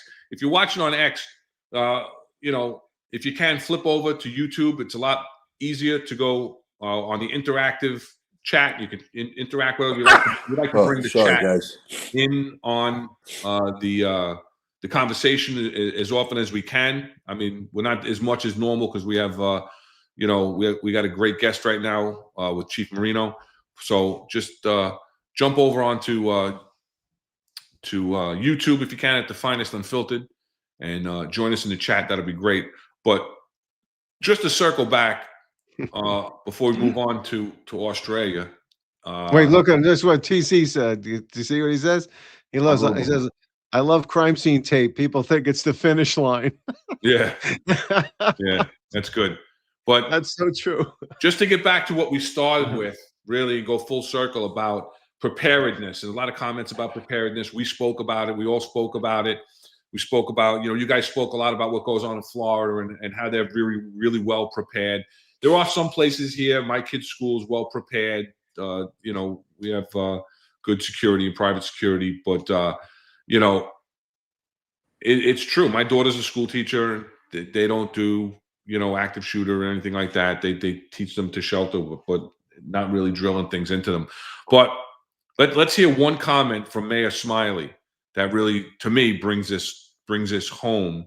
And he, I think, brings this up as a plus, and I see it as a get your shit together. Students that showed tremendous courage literally said to me, that active shooter drill they made me do in high school actually helped me in the moment. Which at the same time provided me hope and was so sad. We shouldn't have to do active shooter drills, but it helped. And the reason it helped and the reason we do these drills is because it's so damn frequent.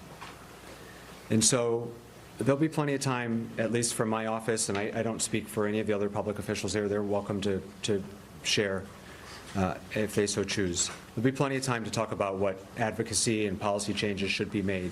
But we're still very, very much hard at work at the task at hand, and that is to be able to bring charges forward.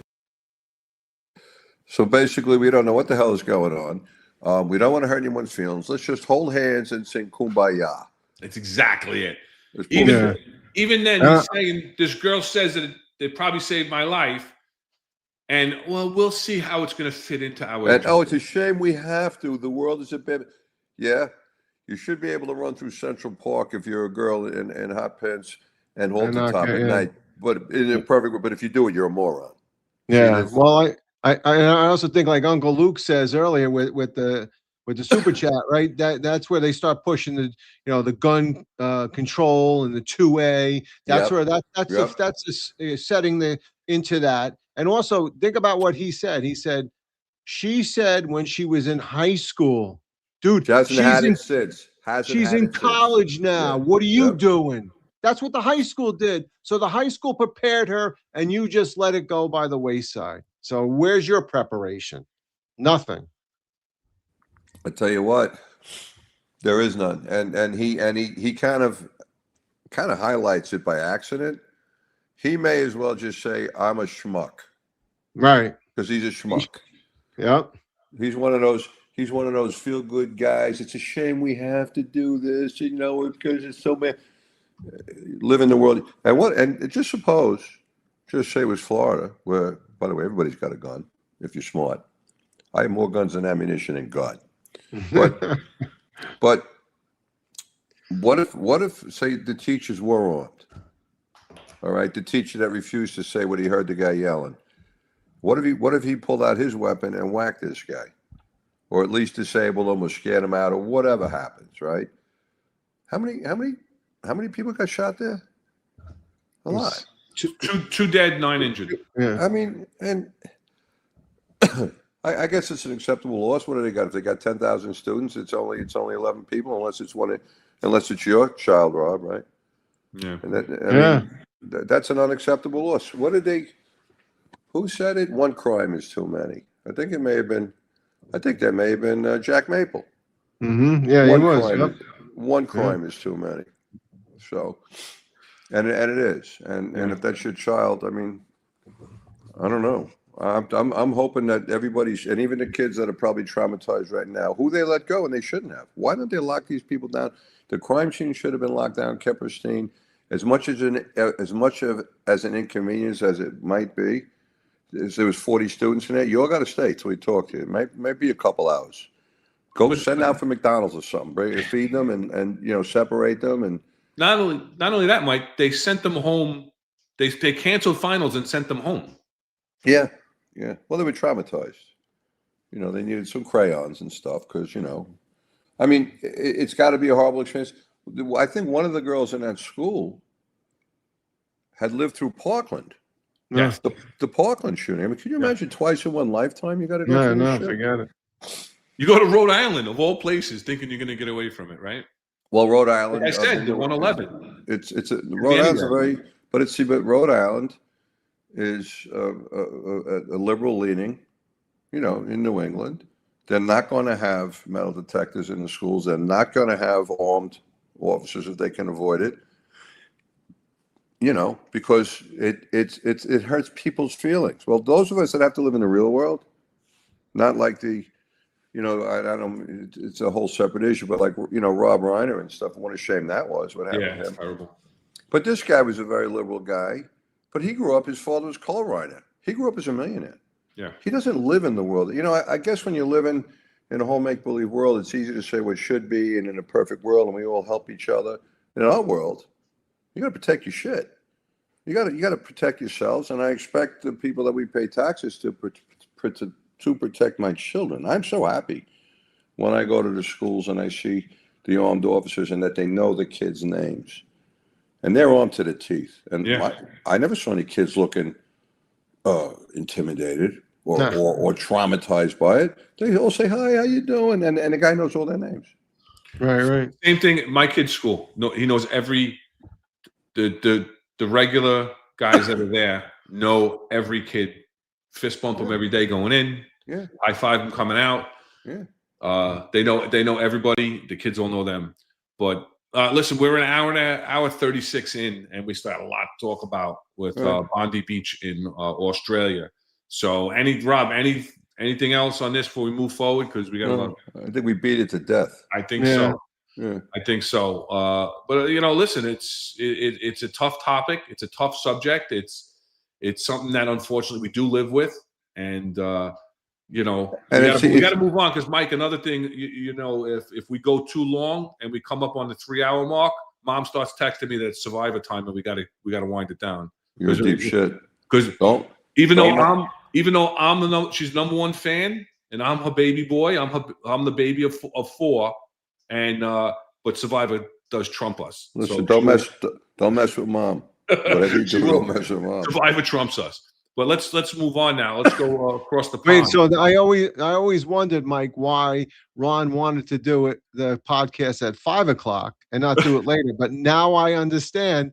It's explained that Mom has, you know, she's got to watch Survivor, so we got to get off. That's not true, because originally the show was only supposed to be an hour and a half. So she had time to watch stuff. But you hit that 3-hour mark one day and you've never turned back. Yeah. So let's go across, you know, very serious. First day of Hanukkah, large Jewish gathering on Bondi Beach in Australia. And these two, father and son, I don't even want to give them any credibility or anything to give them their name, to continue their name on. But there's a 50-year-old male and his 24-year-old son, Indian descent, born and raised in India, came into Australia in 1998 on a student visa, became a permanent resident, but still maintains, I guess, his citizenship in India because they traveled in November to the Philippines, and he used his Indian passport. The son is actually in Australia. How does father get in, Ron? I'm sorry to interrupt you. His father came in on a student visa. The son was born in Australia, so he's an Australian citizen. So I guess they have first birthright, like the United States. Yeah. But he was born in Australia, and he's an Australian citizen, but the father is still a citizen of India. He came in on a student visa, and it was updated, and now he's a permanent resident, or he was. Now he's a permanent resident of hell. But he's got a red dot optic on that rifle. So ready to go. Yeah. So they go out, and we have this horrific shooting. 15 people killed. Dozens more injured. Jesus Christ. Yeah, it's horrible.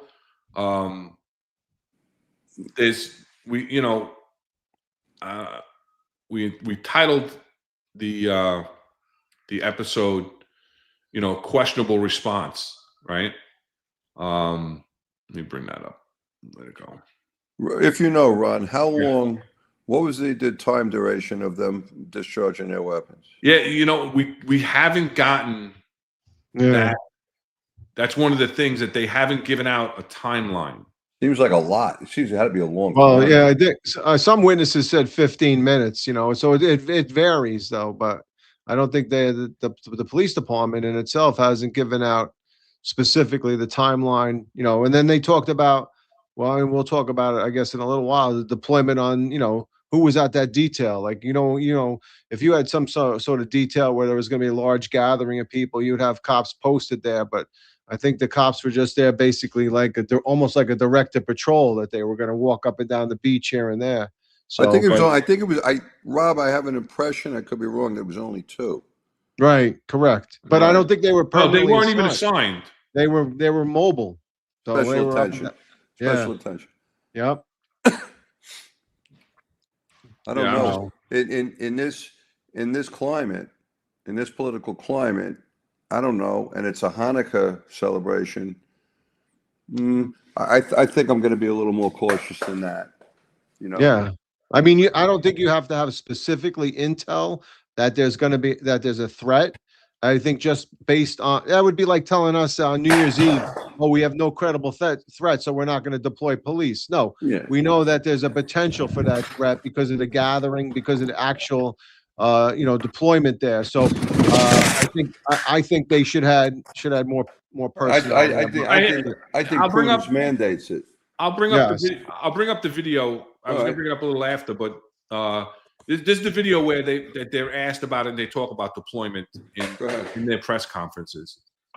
You explain why local area command was considered sufficient security for that event.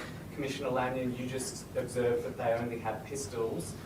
Is that all that they had, and why were there not more police resources there? This is a police force that has access to Bearcat armoured vehicles, for instance. Why were there not more resources there? I'll let Commissioner Lanyon answer that question, given it relates to New South Wales Police. I'll reiterate, that is subject to the investigation at the moment. We base our policing response on the threat that exists at the time. A lot of work is done between ourselves and the Jewish community. Obviously, Bondi Beach is a large and public area. We regularly patrol that area, as we did on that day. Commissioner, how many police were at the festival? How many police were at the festival? I've said previously that they received taskings to go to the Bondi Beach, so there were police moving through there at all times. How many were at the scene? I can't tell you at any particular time. As I said, they received taskings. So we had police moving through the area regularly. Commissioner, were there 2 officers posted there for the festival? And were those 2 officers the ones that were wounded? I don't have that information for you at the moment, Damien. What I'll say is we had an appropriate policing response to ensure that police were moving through there, working closely with the community. We take safety very seriously, and I think you've seen that from the New South Wales Police. We are here to support the community. We're here to keep the community safe. Had there been intelligence that there was a particular threat at that location or to that event, we may have had a different policing response. Well, were they the ones? Well, basically, we work very closely with the Jewish community, so now he's blaming the Jews. They didn't ask for it. You're right, Rob, special attention. They're going through the area. We don't have the time, so in other words, there's special attention. If we knew there was a threat, we would have put more out there. What do you mean if you know? What's going on in the world today? Well, and Australia is not a... No. Australia, You wait for somebody to knock you on the head and say, hey, you got to be there. No, you got to think ahead, right? It's not our fault. We didn't have any intelligence. Right. Jews, we work with the Jews. This is all they asked for. See, it's their fault.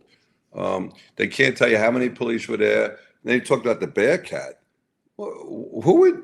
You're going to put an armored vehicle out to... I wouldn't, but you have a lot of cops. Well, yeah, that's the thing. Jay Ramming is saying is 16 minutes. So, I've heard the same. I've heard 10 to 20 minutes, depending on who you talk to. And, I haven't heard an official number because they're not putting out a timeline either.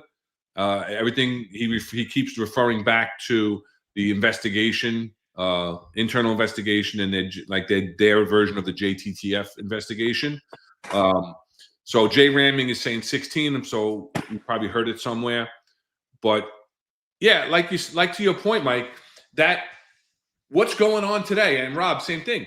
What's going on today? All these pro-Palestinian, anti-Semitic demonstrations and attacks throughout the world, in Europe, in the United States. Why not in Australia? In the entire world. In the entire world. It's the entire world, exactly. So how do you not say we had no intelligence? Turn the TV on, there's intelligence. Forget about the intelligence community.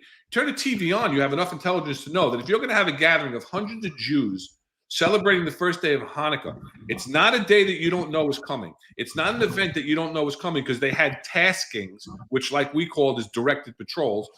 Special attention. Special attention. You're going to drive by. We had plenty of police. They're going to drive by. So they just did directed patrol and drove by the beach. Okay? 2 officers were shot in their vehicle through the windshield. So that, yeah. So there were officers there. There were officers that immediately responded. We're going to get into the response in a little bit. You think those shots knocked a cup of coffee off the dashboard and woke them up? I mean, how do you get shot through your dashboard when this is going on? Unless they were driving right at them. Right. They could have been saying we're going to take them out. As we'll see in one of the videos, that the street leading up to that footbridge is driving right into that direction. It's perpendicular, yeah. Right. So they could have been driving up to it. So, but again, how do they not have a detail set up? I mean, this is a question we were going to get into after, but it's horrific what happened. And so you don't have a police presence. There was no, in essence, there was no police presence there because there was nobody officially assigned. They were given taskings, which means they're going to just pass by, right? So there was 0 police presence. Which how many people were attending this? Do we know? There was 200. I think 200 Jews, but that was just for that one Jewish celebration for Hanukkah. Besides the beach being occupied, because you saw the videos of people fleeing off the beach, so it was a crowded area. Yeah, but obviously the Jews were the ones that were being targeted.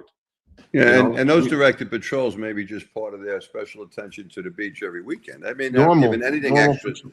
No, nothing extra was given to the Jewish people. Right. Look what we do at Orchard Beach, right? At Orchard Beach, there's a detail.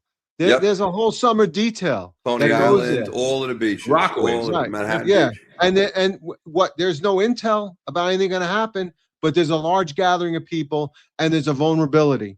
And what happens is you don't need intel to tell you that there's something that could happen, right? You need common sense. And right here, I don't see any common sense from the Australian Police Department.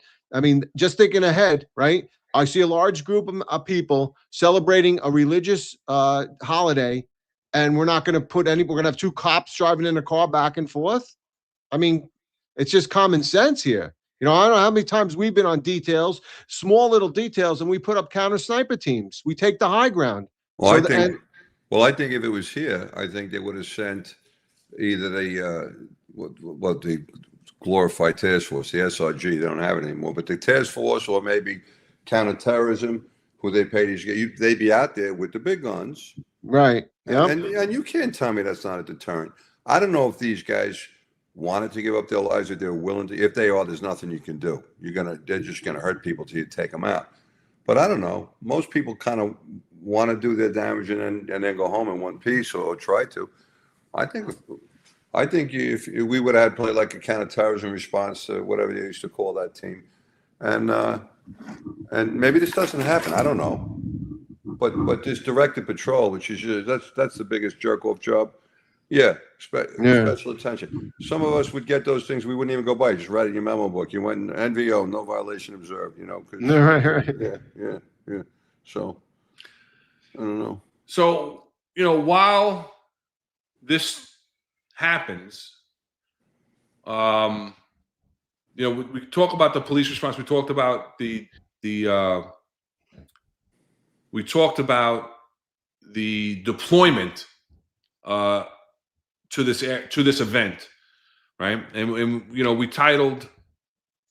No, let me get rid of him. Sorry. They should get rid of him. Yeah, they need to get rid of him. Yeah. You know, the father was also a licensed gun owner, right? Yes. So that brings into question. And the son was on the radar as not, as possible, ties to some sort of terrorism. Yes. So, Yeah, and he was deemed not an active threat in 2018. He's active now. You see, you're not active until you actually whack people. Now he's active. Right. Now we're going to get him.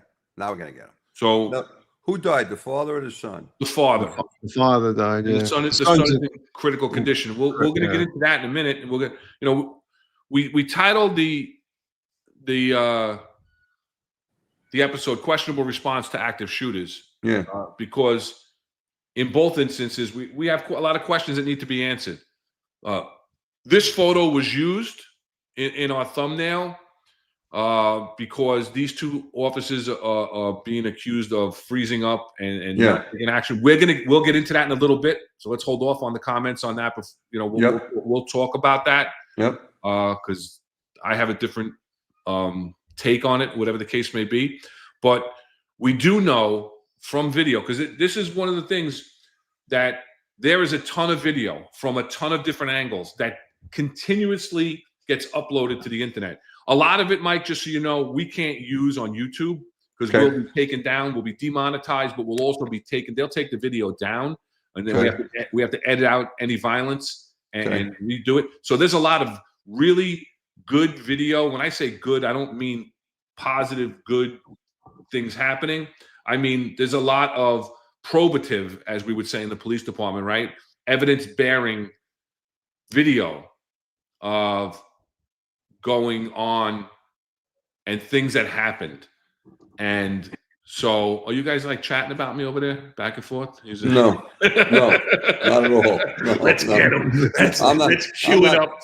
I'm not on the chat. I went onto your stream. I didn't go on YouTube, so I don't have the chat. No, I said, Mike, we're definitely gonna have to fight Ron on this one. Hey, listen, whatever it is. But listen, what we do know, right? What we do know is there was a lot of heroic actions that happened from the Australian citizens.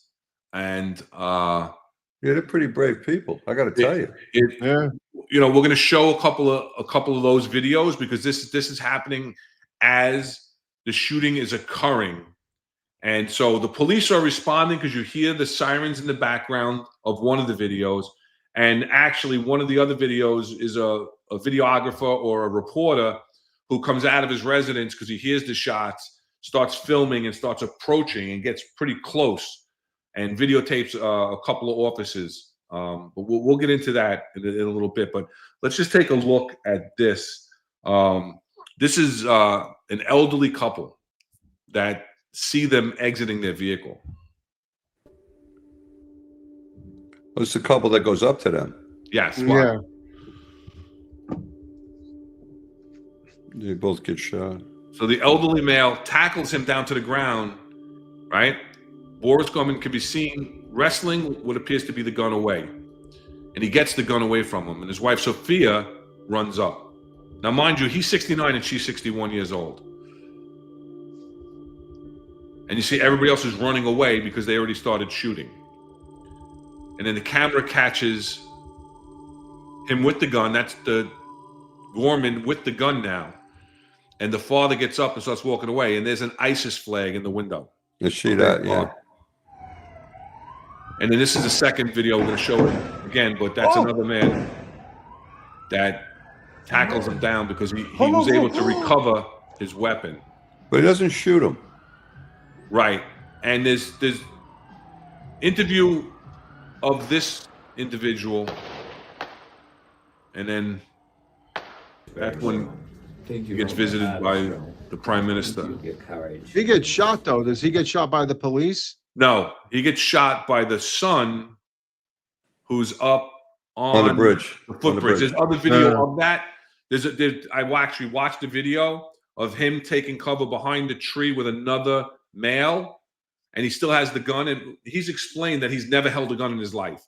Yeah. It's also a bolt action rifle. So if you've never held a gun, you don't understand that it's not a point and shoot. It's not semi-automatic. It's not automatic. To know how to cycle out and cycle out in the next range, he's not going to know how to do that. So you see him pointing at the perpetrator. Yeah, I was wondering why he didn't drop the hammer on him. You know what? He may have it, but if he didn't pull the bolt back and chamber the next round, it wouldn't have shot. He might have clicked it. So right.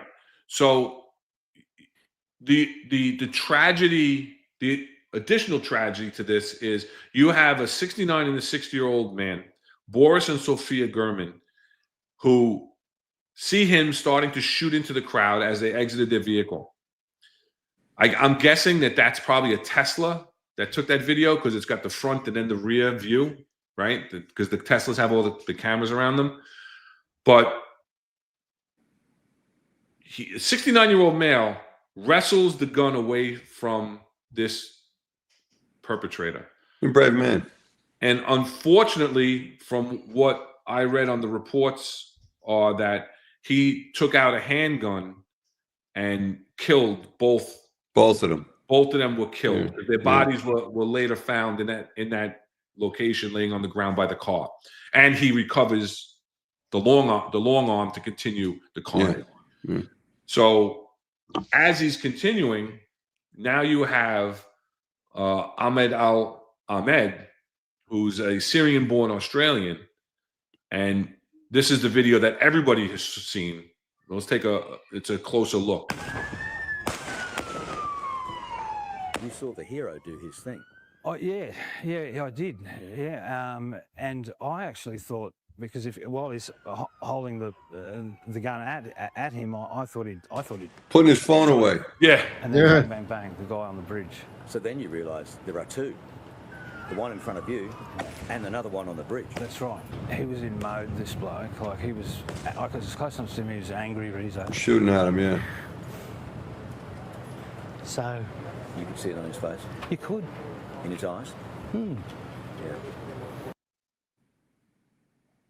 So he was able to wrestle that gun away from the father. And then you see him in the later video.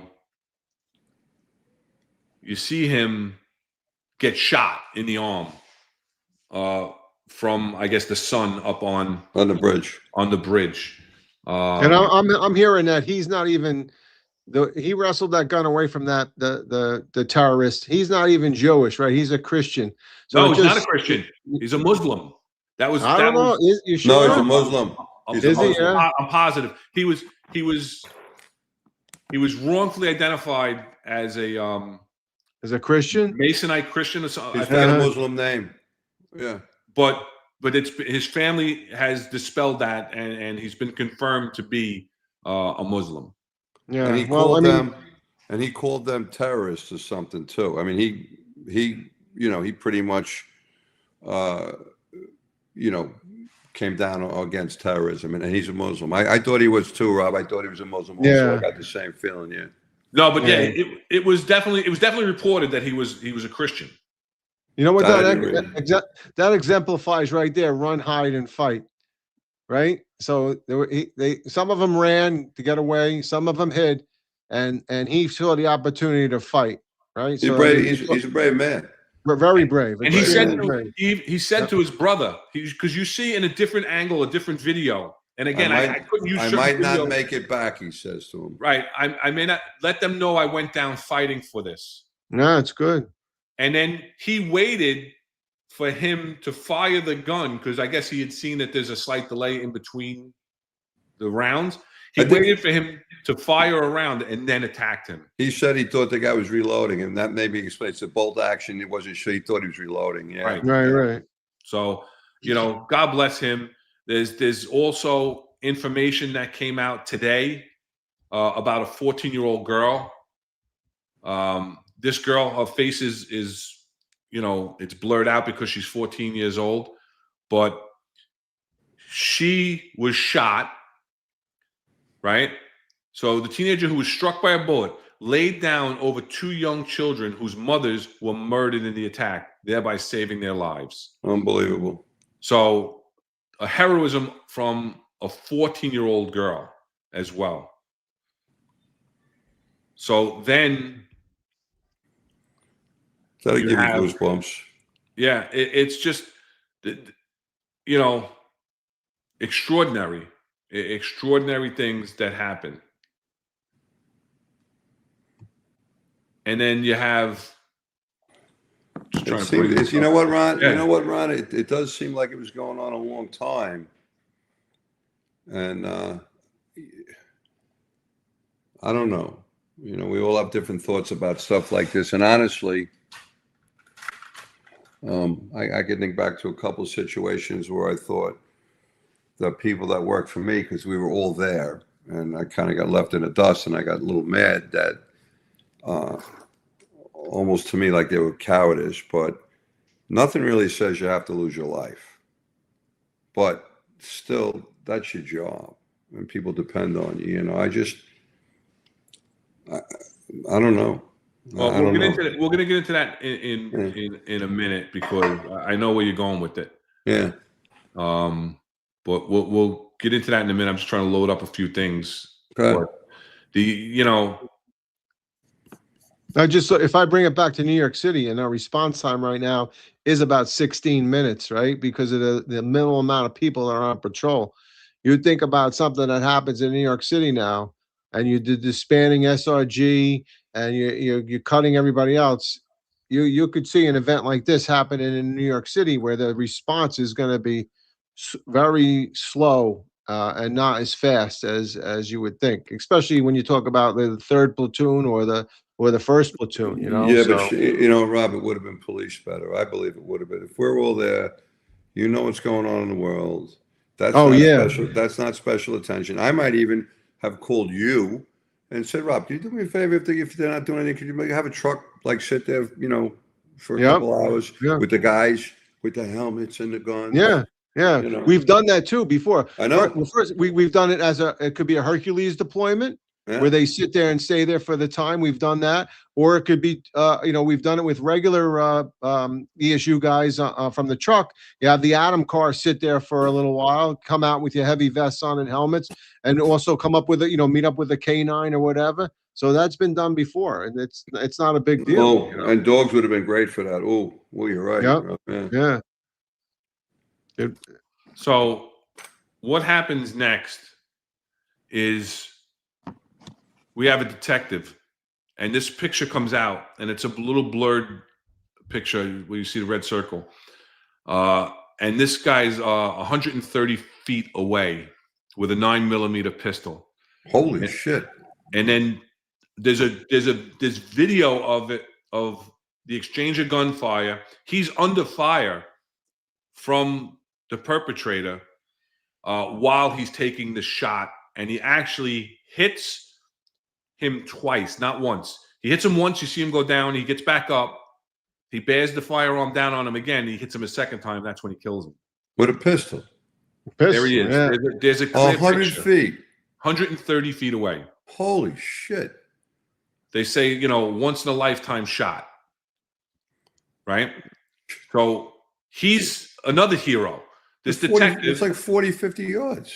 This detective who has at the 25-yard line, I can't even hit the target. Right. This guy, this guy is in a suit, right, in a shirt and tie, no vest, with his 9mm and his glossy shoes there, and he's taken up a position. Looks like he's got a little V on the branch that he was able to maybe rest his hands on, giving him a steadier shot.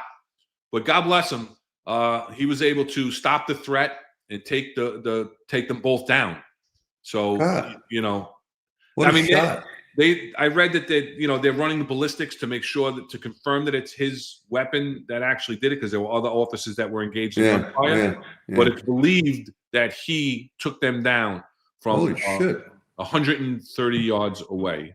Holy shit. And just with that, what I'll talk about real quick is they don't, a little bit in ESU, but never on patrol, but they don't talk about suppression fire, right? Very rarely have they taught that to anybody on patrol. That's usually something the ESU will do sometimes, where we're taught when we go to Camp Smith or we go, to Fort Dix in New Jersey, a little suppression fire, and that would have given them an opportunity. So, that's something that the department really should look at. If a couple people were shooting from one direction, that forces the perpetrator to duck down, and then you could come in from a different location. So, Rob, that kind of coordination for patrol, to be it's able hard, right? Yeah, to be able to train them and plan that and actually have them execute it, that's something you're better off teaching some specialized units and letting them, you bring them in for that kind of thing because No, yeah.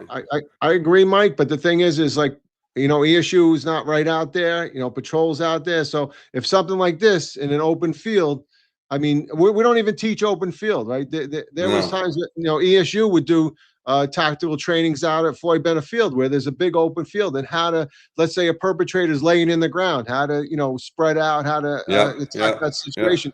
So some of that should be taught as well. Run and cover. Run and cover. We don't train. We don't train properly. That's a big problem. I mean, they haven't trained. We wouldn't be able to. The job is too big. It's too busy. They can't. If they couldn't get guys to the range twice a year, they can't spare them. It's just too much. No, I know. How are they going to do shit like that? Yeah. Who's gonna be handling the radio runs when we're doing that? That's a problem. Right. I mean, I know. And that's the cost of it, right? So Unfortunately, you have to rely on specialized units. But that being said, you're still cop on the spot. You got to try. You got to take a shot if you can. You got to try. You got to get close. You got to stop this threat. People are being gunned down. A lot of people got shot there. Yeah. You spoke earlier, though. You spoke, 2 and assess. Bang, bang, and assess. Bang, bang, and assess. And there might be a point where you're going to shoot 15 rounds just so you can, push this guy down or whatever. So I mean, there's other things too. The range needs to teach a little bit more. I have a big problem with the range because everybody's looking for the early blow. They want to get out of there, and there's 8 hours to that range. What do we shoot for 2? And then dismissed after 4? Come on. There's hours. Do a real training day. Make it legitimate. You also get the guy. Well, I got a real break today. I knew the guy. He didn't even make me shoot. You should want to shoot. Yeah, you should want to shoot. Yeah, as much as you can. You should want to be proficient with your weapon. Yeah, 100%. 92 charges, 130 feet, not 130 yards. Okay. 130 feet, which is still. I have a pistol. 130. That's still. I have a pistol that shoots 200 yards, right? It's still 42, 43 yards away. Yeah. Feet. No, 42 yards, right? 130 feet. 40 yards is 120 feet. Yeah, Right, 43 yards. It's 43 yards. That's a long shot. Yeah. And for him to get 2, and again, he's getting the credit for it. They're looking for ballistic evidence, and I know normally they don't ever release that in a police-involved shooting. They don't release it publicly, and they don't even let the officers usually know if multiple officers fired and there's a death. For the psychological reasons, they don't. They let people wonder, was it my shot or not? Yeah, but then you can't schedule your party.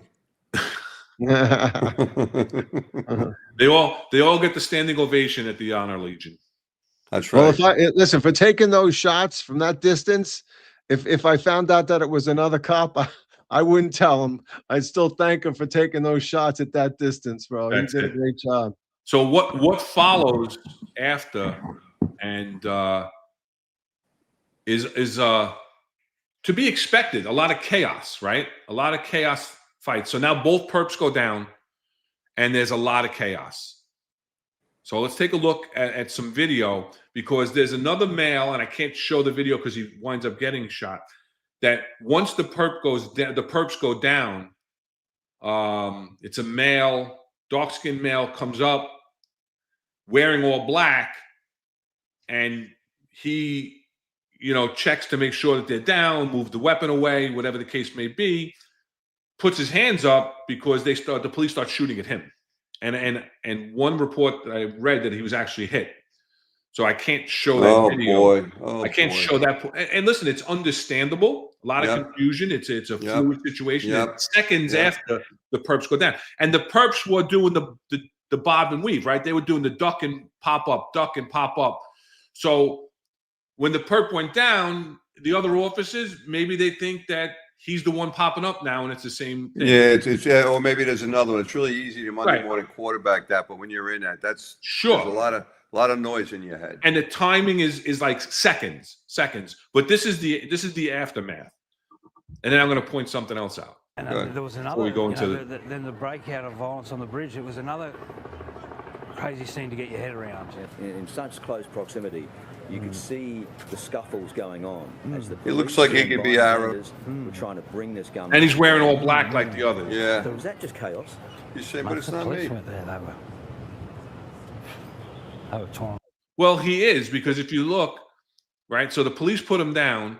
He's putting his hands up. It's not me. It's not me. Not me, right. Yeah. And then the civilians all start rushing.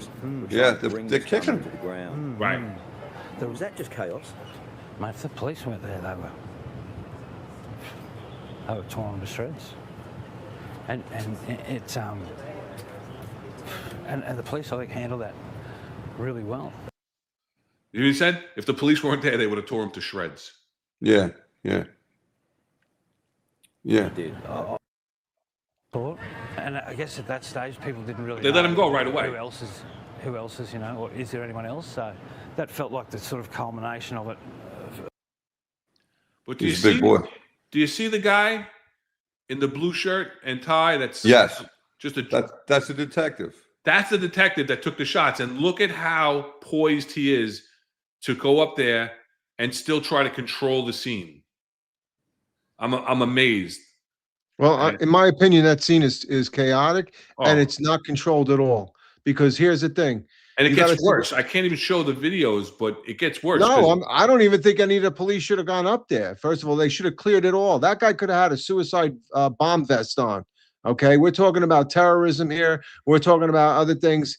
Nobody needs to approach that person. All right, that whole bridge should have been cleared and let that guy lay there and deal with it as such. Because secondary devices could have been remote detonation from something else. I mean, there's so many variables. Nobody should be up there. Wrestling anybody up there. That should be It's so hard, Rob, when you're at a scene and a cop got shot. I understand. I mean, and afterwards you go, man, I could have done this. I should have done that. Because it's like, particularly when it's one of your guys. Now you're emotionally involved. Absolutely. But you have to have discipline, right? We have to have training. We know these things happen. I think you have to actually have been there once or twice, and you learn from that. And I think that, unfortunately, that's what it takes. And we got a lot of retired military guys that have been in combat, and they're good. Right. They're cool. And I think there's a huge lack of experience amongst supervisors. I don't know about Australia. I don't know, but I know with us there is. I mean, these people have not ever been in anything, and they read a lot of books and manuals, but you need to have that experience. You need a little more gray hair in the room sometimes. Yeah, that's a problem. Yeah. Yeah. All right, we have 650 people in watching on all the different platforms. Again, That's a lot nice. of people on X. If you want to jump over into the YouTube, if you're not driving, I know a lot of people are driving home when they're watching the show. If you want to jump over into YouTube and get involved in the interactive chat, I think it's going to get a little lively in a minute because I think we have some opposing opinions that are going to be coming up. But one of the things that came out of this, and like you said, Mike, it's a fluid situation. Seconds seem like minutes, minutes seem like hours when this is happening. And it's really easy to 100%. So criticize. Yeah. It's very easy to criticize. Time is blown out of proportion. What you see is not in context of what the big picture is. There's carnage. If you're there and you're witnessing what police officers are doing or what other people are doing, you're actually in the line of fire at that point, because these are long arms. People are dropping left and right. 15 people killed, 40 people shot. A lot of noise in your head, Ronnie. A lot of noise. A lot of stuff going on. Yeah. So there were reports, and it's getting popped up in the chat. And my stance on this, I think, is going to be a little different, but a lot of the comments and a lot of the criticism are coming from snippets of video and still pictures that have absolutely zero context, that you don't know what's going on. Case in point, right? We showed you our thumbnail, right? That comes from a picture like this that was out on Facebook, right? I have Outrage. no idea what that is. That's not good. That's outrage in Sydney. Eyewitness blasts two female officers for freezing during the Bondi Beach terror attack. Gunmen firing uninterrupted for up to 20 minutes while these officers on the scene failed to engage. Now, I've seen multiple versions of this photo. First of all, not all officers in Australia are armed. I've seen pictures, and I can't tell for 100% certainty, but I don't know that this female in the front that's putting up the touchdown sign has a firearm.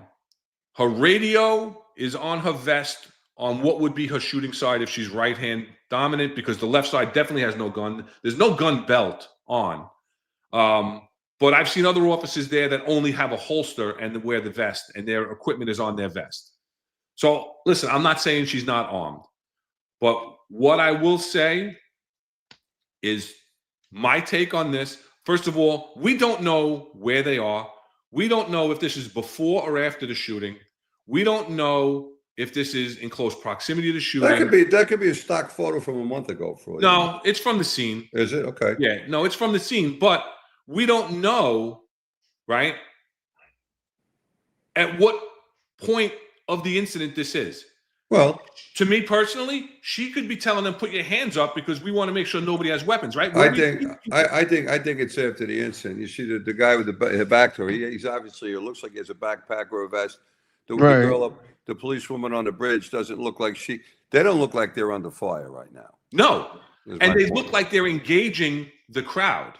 Not that they're frozen and cowering. It could be that guy with a backpack. That guy looks like he's got a backpack on. The gentleman with the white shirt, the black. So they could be just checking him to make sure he has no weapons. Put your hands up. You're right. Your hands. Put your hands up. You're right. You're right. So that's how I interpret it. Other people haven't interpreted this, that these officers took no action. I have scoured hours of video. Ask my wife. Believe me, I've spent hours scouring video and trying to find these two officers in any of the video, and I haven't been able to match them up. Well, there was a guy, Ronnie, a bystander who was pretty critical of the police. And then you're going to show that photo you have, that video with there's a police officer, a gun behind the back, it's female, and that's the street that's perpendicular to the bridge, and it looks like. Right. We'll break down that video. I'm going to play that video. We'll get to that. Yeah. But I can tell you what she's not. She's not a Giant fan because they can't score a touchdown. Oh, oh boy! I'm just saying. Shots fired here. All right, let's listen to how because I'm going to show you part of the press conference where these two officers are referenced and questioned, and the response by the superintendent, whatever he was, New South Wales Police Commissioner Lanyon is his name. Okay, go ahead. Commissioner, Bondi survivor Shmulek Skoury told the 7 Network this morning he saw 4 police officers at the scene in Bondi. None of them fired a weapon, and he was saying he didn't understand why he's an Israeli national. To Mr. Skoury, what do you say to him that the police didn't do their job and fire back at that gunman? I can't comment in relation to that actual report. What I'll say is that I'm incredibly proud of our police officers. They were confronted by 2 men armed with long arms. Our police at the scene were armed with pistols. So he's not going to respond to that. But in the press conference, he says listen, we're investigating, and it's not like they're just blowing it off. They're going to investigate it. I mean, and don't get me wrong, this is the first press conference after the incident, so they're pretty well informed on what's going on. And here's the report that they're referencing to, that the news media is referencing to a person that says that. And in the very beginning, you have to catch it because I don't have a screenshot of it. You have the female officer that's down taking cover behind the rear axle of the vehicle, and then again this picture of the 2 female officers by the footbridge, or a footbridge. I don't want to say the footbridge. Simple as that. 20 minutes was 4 policemen there. Nobody gave fire back. Nothing. Like they are froze. Like for it looked like 20 minutes. Like, and they shoot the guy change magazine. I look at him all the time. I was with 2 of my babies under me, and I look at that, and it's just rifle and a pistol, and just shoot. And the other one was under. They start to come close to the audience. I think one of the people took his rifle and shoot him. That's one of them. That's what I saw. I didn't know how much I saw, but who were they targeting? Oh, all the crowd, anyone. So, I mean, his statements are kind of all over the place. He was obviously there because he says he saw the guy strip the gun down. So he was obviously in close proximity. So he's not just some. And he saw the shooter changing magazines. I mean, he's pretty. Which, if I could get back to that, I think I took it down. I'll bring it back. Go ahead, Mike. For a guy that, for a civilian, he actually kind of had pretty good recall of what he was seeing. But now, again, now that being said, he said it felt like 20 minutes. Yeah, listen. Somebody's shooting hundreds of rounds. Yeah, it's going to feel like a lifetime. I mean, your time perspective is not going to be necessarily accurate. I wanted to take a still of this. There, right there, you can see the magazines from the bolt action laid across. Yeah. I count 3 or 4 right there. Yeah, I see 3. Yeah. And how many on the other side of the hump of the footbridge? Because he was firing repeatedly on that side also. And how many went over the bridge? Right, exactly. So he was absolutely bolt action, changing magazines and everything else. That was one of the things I wanted to point Yeah, but out that could be 3 to 5 round magazines too on a bolt action. Yeah, I don't know. Yeah, those aren't high capacity magazines, Ronnie. And most of the bolt action weapons, unless it's an AR-15 type of platform, which it didn't appear to be. No. Those are typically like 3 to 5 rounds. It's a hunting weapon. Even our sniper rifles are the same, Mike. Absolutely. Yeah, because it's low profile. The magazines doesn't stick out. It's a low profile. Right. Yeah. Oh, you got your spot on from 92 Charlie, Rob. Thank you, 92 Charlie. But yeah, I mean, you can't. Unfortunately, with that photo, you can't really confirm or deny. I mean, you have to be fair about it. You have to be a fair assessment with that photo. What was she doing? We don't know. And when was that photo taken? No. So, you can't do that. That's Monday morning quarterbacking screaming. That's not fair. That's not a fair assessment. So, no. And what everybody should realize too, Ron, and we all know this. A lot of times when some of us who have been there, when we're critiquing these things, we're not criticizing, we're critiquing. Yeah. Because when you see a lot of our procedures, like, you do a car stop and the recorder's on the passenger side hitting the back of the fender and the operator doesn't go right up to the window. These are all things that were developed as a result of tragedies. Mm-hmm. The critique becomes necessary so that we don't repeat a tragedy, so that we don't get hurt anymore. So no one's saying the cops are wrong or the cops are bad.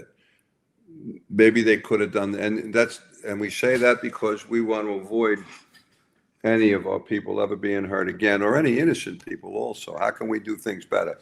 We're not saying they suck. Right. And we talk about that all the time when we critique a video or critique actions that were put out on X or in the paper, that we Monday morning quarterback. Yes, we do. And it's not to shine negativity and call out things, but from our perspective, from the executive perspective, to look at things from the big picture. Not even from an executive perspective. Don't split it. From a cop's perspective, who doesn't want to see another cop get hurt? Right. Yeah. Mike, you we went from dump pouches to speed loaders to semi-automatics, right? So if we didn't critique these things and look at it, more tragedies, right? I know Rotullo in the 4-1 trying to reload. Oh my God. So I mean, come on.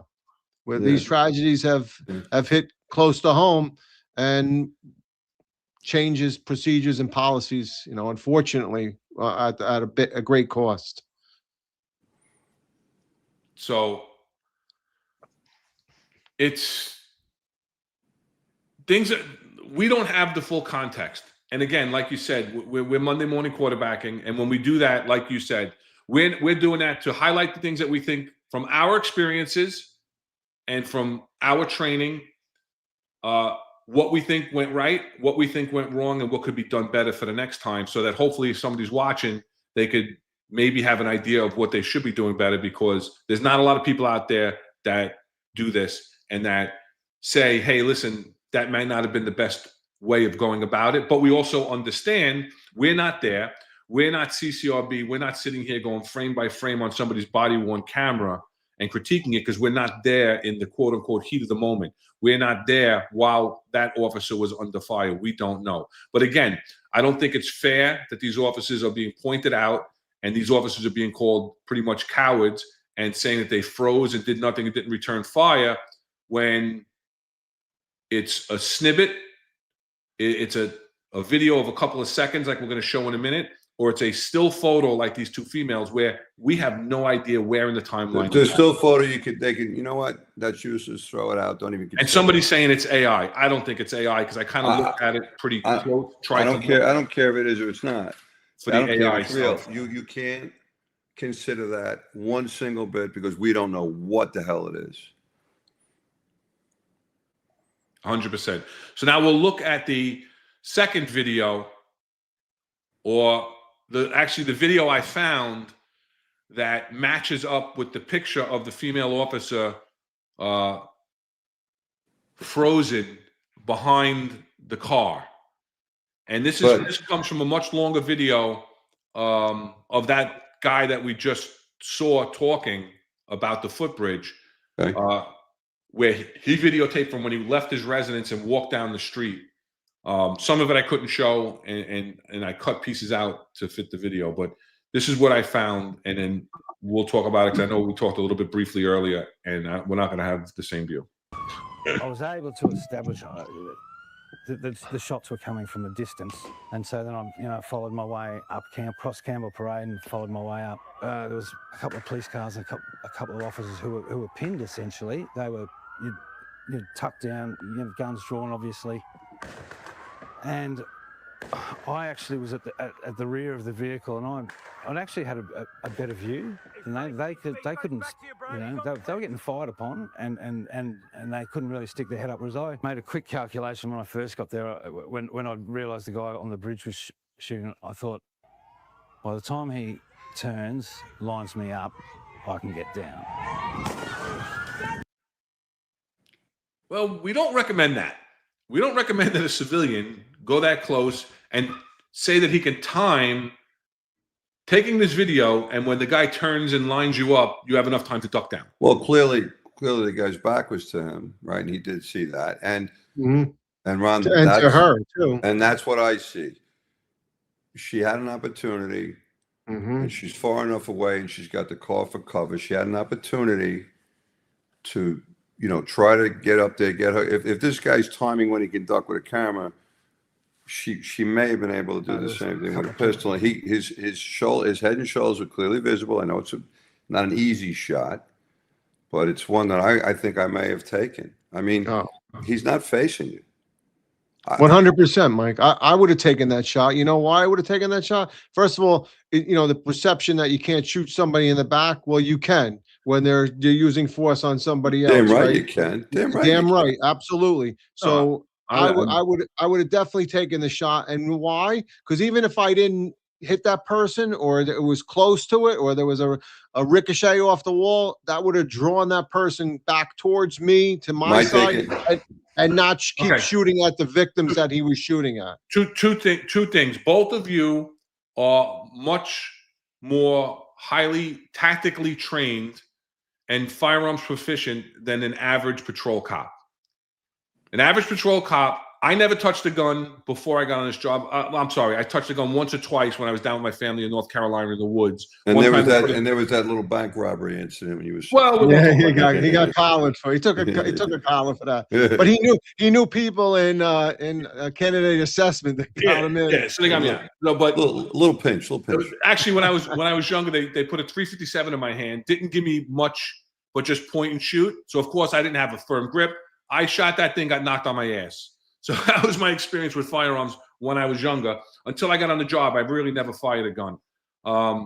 And then went to the range once or twice a year, you know, because when we've never been consistent as cops. Like you said, you should shoot more often. You're allowed to go down on your own time once a month and get 50 rounds to put through. A lot of people should, everybody should take advantage of it.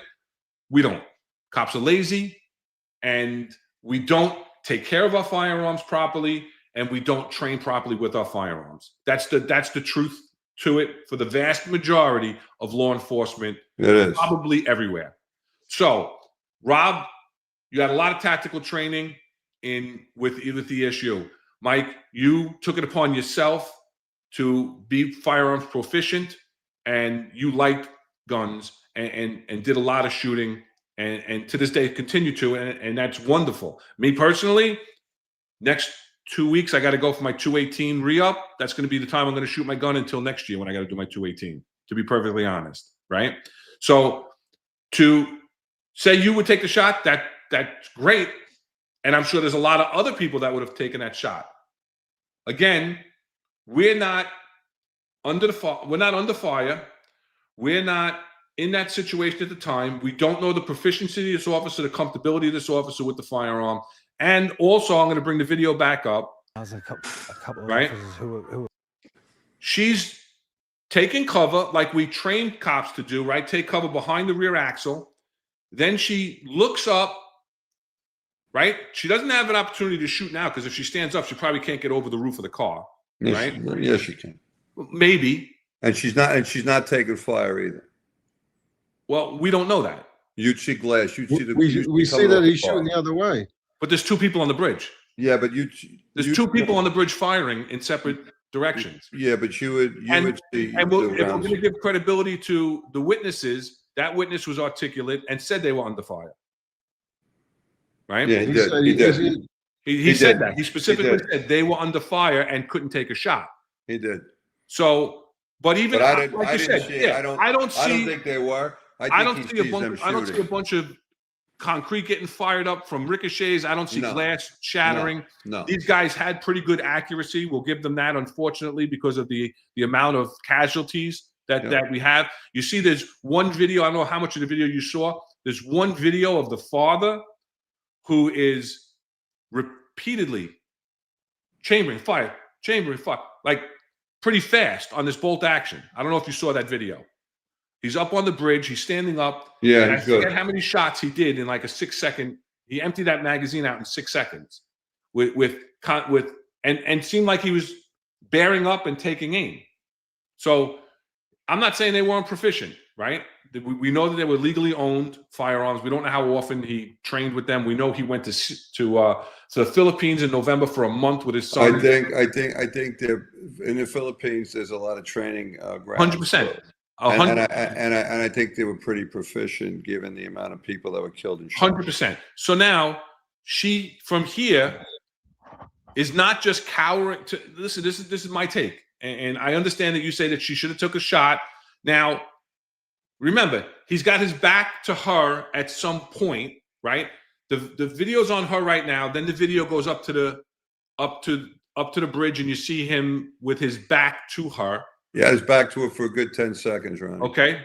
But how long was she under a point of cover? Maybe she had just taken a round of fire, took a point of cover, didn't pop right back up. Then she's doing like the peekaboo to see if she could move up tactically and safely. She moves up to the next point of cover, right?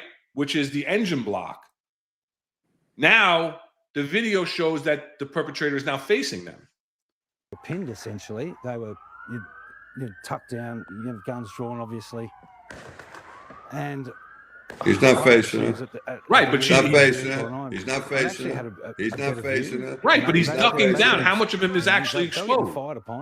His shoulders and head when he pops up. All right, Mike, his shoulders and head. It's Ronnie, you can't. You got to take the shot. You got to try. You can't do nothing. I'm not listening. I'm not saying again. By the time he turns, even that, he's squared away right at you. The gun's not even up, and you got his whole body there. You got to try. People are getting killed. I don't know. I just don't see. I don't see if it were me, and I don't know, because every time you get involved in these, it's different, and it's been a long time. I remember the first one I got involved in. I may as well have just covered my eyes and put the pistol out and fired, because I'm hoping my bang was bigger than his bang. He ran away. The last one I got involved in, I was actually thinking, because you become more, I hate to say accustomed to it, but I guess immune, you start thinking now you're thinking, the adrenaline isn't running as much, and you're clearly thinking. If I had to do it now, I'd probably be covering my eyes again. It's been a long time, but I'm going back and forth on this video.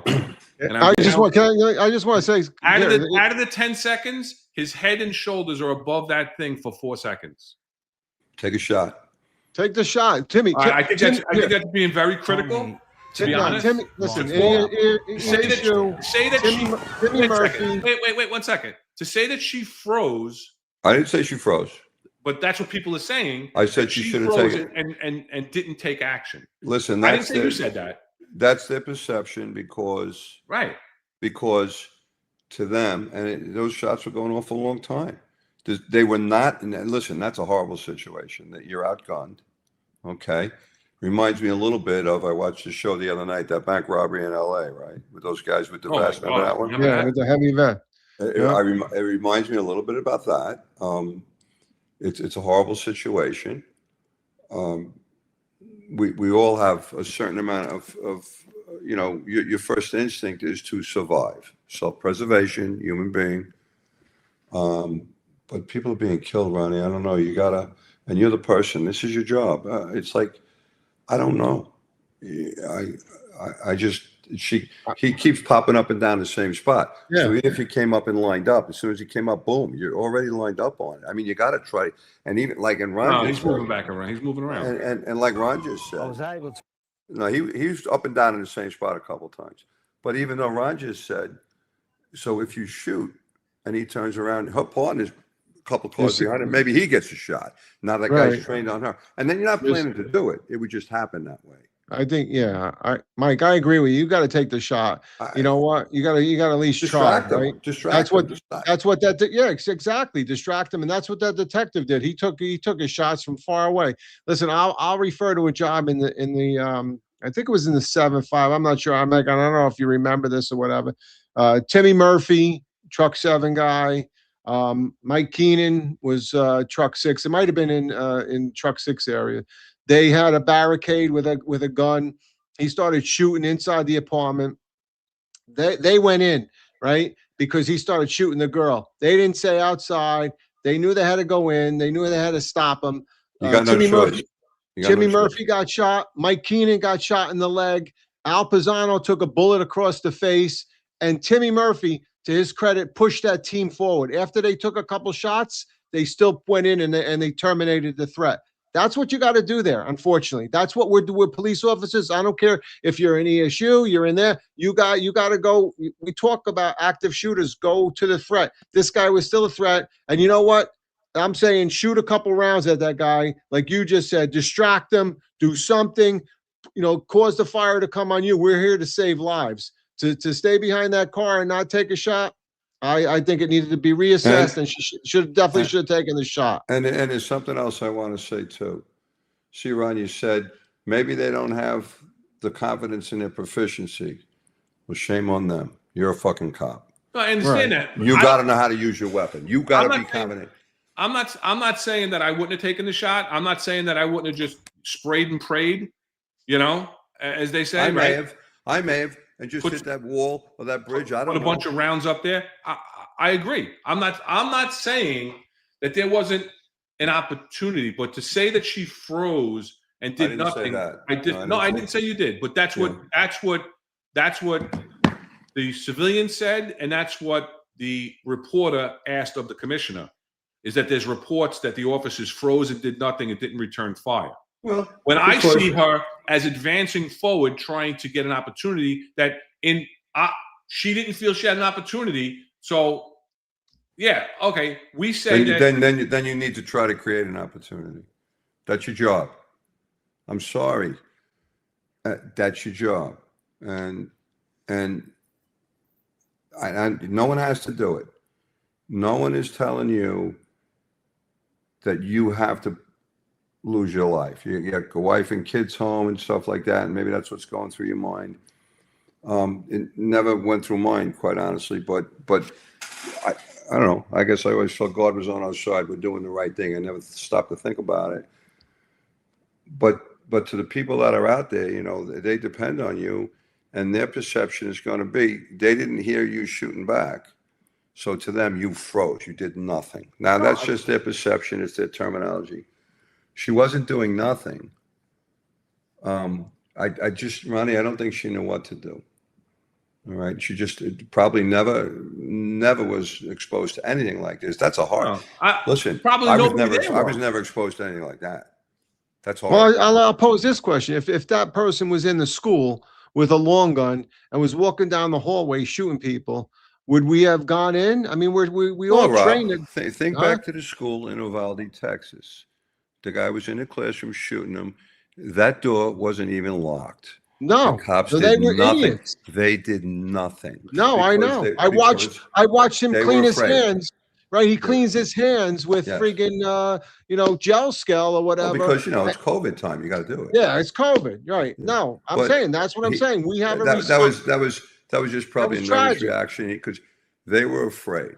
The truth of that situation is those guys in Uvalde were afraid. Absolutely, and then we can't have that, right? That's what we can't have. It's normal. We're all human, but you have to. Fear is good, right? Fear is good. You know what? I was afraid. Down at Ground Zero when the buildings came. I was afraid. We went anyway, and you guys were all there. God love you. But I was afraid, and people, but they didn't give you this, they didn't give you that. No, they didn't give us any protective equipment. How could they do it? How could you be ready? And I don't regret going down there. I would do it all over again. That's your honor. It's your duty. I was proud to be there. And God bless the guys, particularly poor Espo, who have succumbed to that stuff, but they were all there and they were proud to be there. That was their job. There were people that did not go. There were people that hid. They were afraid. Yeah. You have to. What did somebody say? It's not that heroes. They're not brave men. They're regular men that were afraid and overcame the fear. In the face of a bad situation. That's what makes them heroes. We're all afraid. I mean, you wouldn't be human if you weren't afraid to get hurt or afraid for your life. No. You're answering, Ronnie, to a higher thing. I mean, this is your job. No, yeah, we get pay, we get a pension, we get 5 weeks vacation, and we don't deal with this a lot, thank God, because if it was like TV show, you'd have nervous breakdown in 3 months. But just when the bell answers, I just think you got to rise to it. And she didn't do anything wrong. She didn't run away. Hey, listen, it was a shooting in a 7-3. And she was advancing. Yeah, there was very cautiously. You're right, but she could have still popped up because you still had the car covered. Pop up, take a few shots, pop back down. I do something.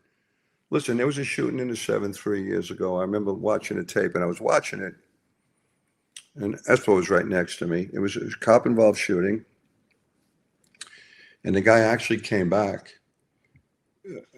They do a car stop, and the guy shoots the cop that was on the driver's side, and the cop goes down, and the guy leaves. He runs away, and then he comes back. He comes back and shoots the cop again and I'm going, and you're looking at it in your head going, where's this fucking guy's partner? Yeah. Because if somebody shot my partner, and the film is going so fast, and you're so fixated on the shooter and the poor cop who got shot. That guy got to his knees too, that cop, and he's shooting back after he's shot. And you see the window of the car going out. You go, wow, this guy's got some balls. He's hit, and he just gets up on his knees. And all this time, where's the fucking partner? Where's the partner? We looked at it again. When the first shot went off and he hit that cop, the partner was where he's supposed to be, on the passenger side of the car. He turned around and ran and never came back. Because that's the 7.3, not 7.5, Mike. 7.3, I said, yeah. Oh, I said Okay. I thought you said 7.5. No, 7.3. I may have. It was horrible. Yeah. I was there. I was on the scene that night. Okay, so you sort of filming us. Yeah. And I went, oh my God, he ran away. And that's what turned him around and he said, shut up. Because he didn't, I guess he didn't, he saw it too, I guess. I'm like, oh my God. That guy should have got fired. Definitely. He didn't get fired. I mean, I'm sorry. I hate to say it. I mean, he was a nice guy. He had time on the job. You turned around and ran. It's not saying you're a bad person. You're not capable of being a cop. I'm sorry, you're not. The guy just shot you're part of the guy you work. Ronnie, if it was your partner, I'd have to hold you back. You'd be looking to claw the guy's eyeballs out with your bare hand. Mike, I'm not disagreeing with you 100%, and that's a total different set of circumstances. And if this cop was cowering behind the engine block, I'd agree with you that she froze up and did nothing. The fact that she didn't take the shot, I think I think would be an overly critical, because I feel that she was trying to tactically advance, and maybe she should have taken the shot. I'm not going to deny that. Yeah, well, and the guy that ran away, he was tactfully looking for cover in another block. You can't. Running away, cowardice. If she or he, any officer, was just cowering in a corner somewhere for cover and doing nothing, I'll say the same thing.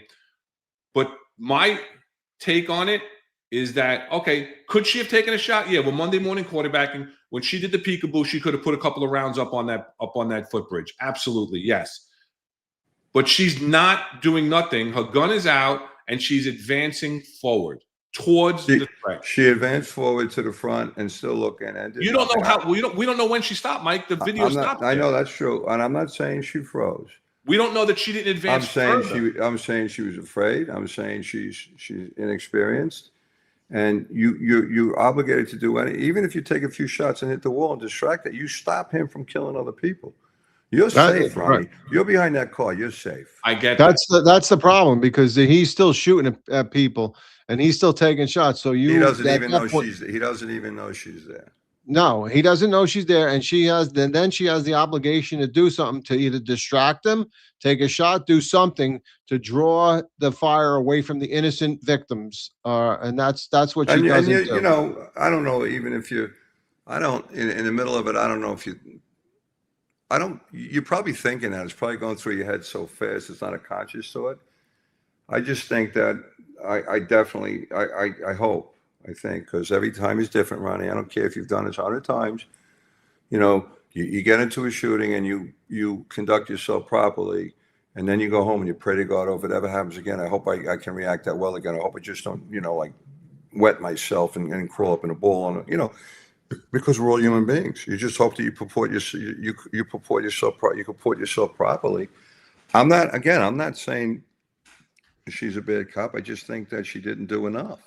I think what Marlon says right there is that they aren't used to regular shootings, let alone active shooters. So you can maybe you don't want to personally blame her, but I can attribute it to poor training, poor tactics, and poor experience. Well, I'm going to go back to what you guys were talked about, that sim ammunition.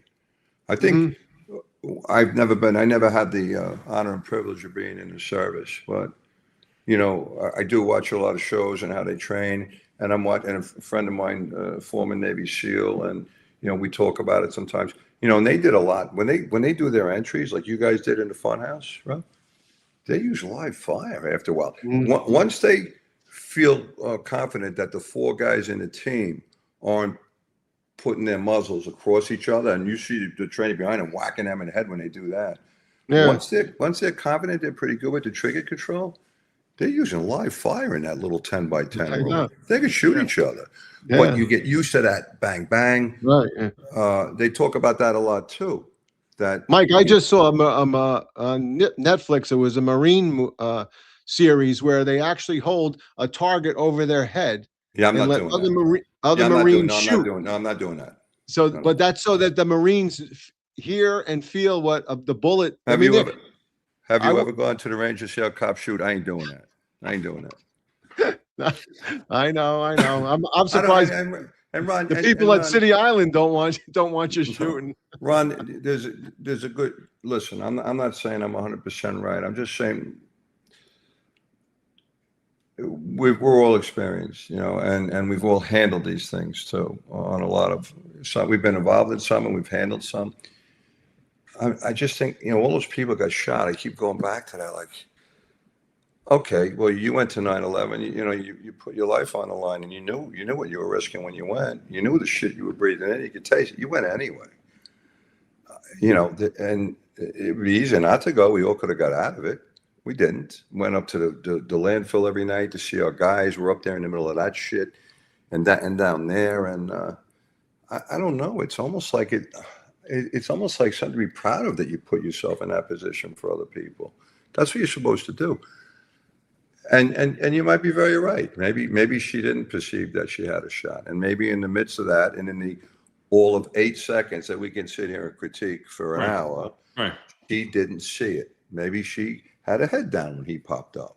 Maybe she never saw him popping up. Maybe they were, I just, you just keep going back to all those people shot, and these guys shooting so long. You just, man. You got to do what you got to do anything. I agree with you. You got to do anything you got to do to stop the threat. I agree. But again, like you said, we're looking at a 20-second snippet. We don't know how much further she advanced, if she moved forward. I don't even think, in all fairness, I don't even think it was 20 seconds. Yeah. So and I don't know what she did afterwards. Very good chance that after that thing turned off, she made a dash for that guy. Maybe she's one of the cops that put one in him. How the hell do we know? We don't know. Yeah. Right. And that's my point, is that we have to be careful when we over criticize people and we're calling these people out. Granted, all right, listen, they're in Australia, but the internet is everywhere. And the shade that's being thrown, I don't think is fair and again, I know we didn't say it that she froze, but a lot of people are saying she froze and she did absolutely well. In all fairness, and to be completely fair, those people being the victims, I mean, whatever we feel, they may have lost family members. They're feeling a lot worse. No. And then I'm going to throw something out there that probably nobody's going to talk about, but a little bit of misogynistic stuff because it's a female. If that was a guy, he may be getting more consideration. Well, I would be giving. We didn't hear anything about her partner that was 5 feet behind them, right? Exactly. But I tell you what, I'd be giving a guy less consideration because I expect more. Men are more naturally, I hate to say it, but they're just kind of like more naturally aggressive as a general statement. That doesn't apply to everybody. No, I understand what you're saying. Yeah. But, so let's move on from this and just broach briefly. Ron, you should be getting a text soon. No, somebody posted that it got preempted for Donald Trump's speech. Yes, Survivor fans are up in arms because they're holding back the finale until after Trump talks at 9 o'clock. Right now, Mrs. Wow, okay. Right now, Mrs. Layson is shredding her MAGA hat as we speak. Yes. Oh no, definitely. Mrs. Layson is not a MAGA hat wearing. Okay, I'm just whatever she felt about Trump before, she's feeling a lot worse about him right now. Oh, she was cursing him earlier because he's going to be right in the middle. They're going to cut the show. Hopefully, they play afterwards. They cut back to where it was because sometimes when they do this special reports and stuff, oh my God, you just miss whatever's there. Is this the finale? It's the finale. Oh, today. It's even worse. Oh, it's even worse. So it's I think they're usually 3 hours, right? It's usually a 2-hour show and then an hour of the reunion. So now they're not going to start it until he's done talking. Oh, this is even worse. Oh, she's pissed. You know what? You could be in for a shit night tonight. Well, she's in another state. But all right, but let's just briefly talk.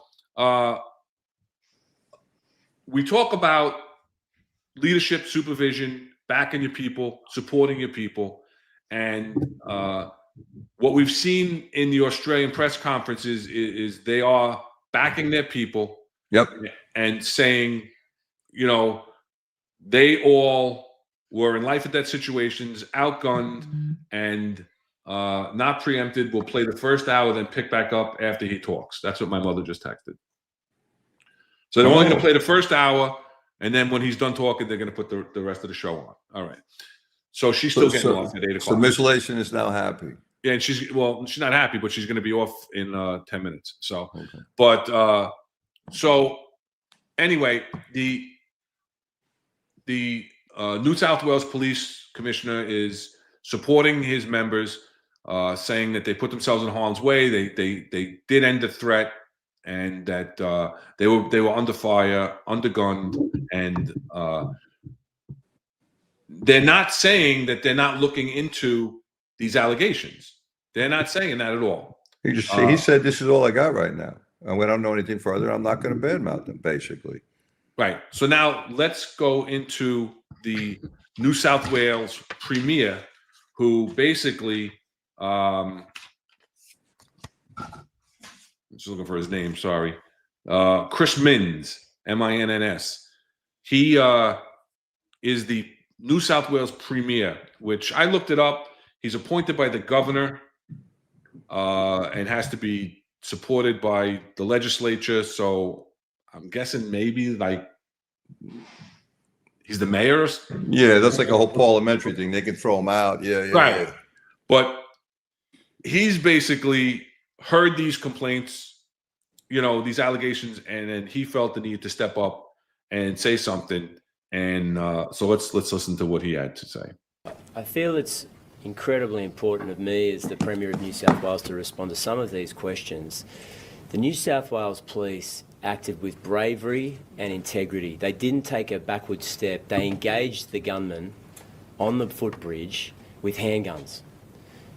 The offenders had long-range rifles, and New South Wales police officers were responsible for killing one of them and shooting the other one, and as a result, saving many, many people's lives. Now, there are 2 officers in critical care in New South Wales hospitals at the moment. They weren't shot in the back as they were running away. That there was a particular threat at that location or to that event, we may have had. What's up with the dyed blonde hair? New South Wales police officers, some of whom had been in the job for a number of months,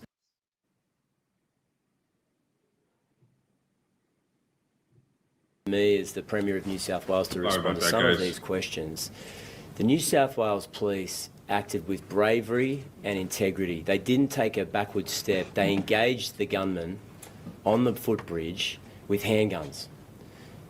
The offenders had long-range rifles, and New South Wales police officers were responsible for killing one of them and shooting the other one, and as a result, saving many, many people's lives. Now, there are 2 officers in critical care in New South Wales hospitals at the moment. They weren't shot in the back as they were running away, they were shot in the front. I'm sorry to be graphic about it, but if there's any suggestion that New South Wales police didn't live up to their responsibilities to the people of this state, it should be rejected because it's not consistent with the facts. New South Wales police officers, some of whom had been in the job for a number of months, put their lives on the line to save people in this state. And I think this rush to conclusions before all the facts are known, in my view, is disrespectful to their actions on Sunday. Boy, are these guys proper or what? Yeah. But, I mean, he says it at the end. All the facts aren't in.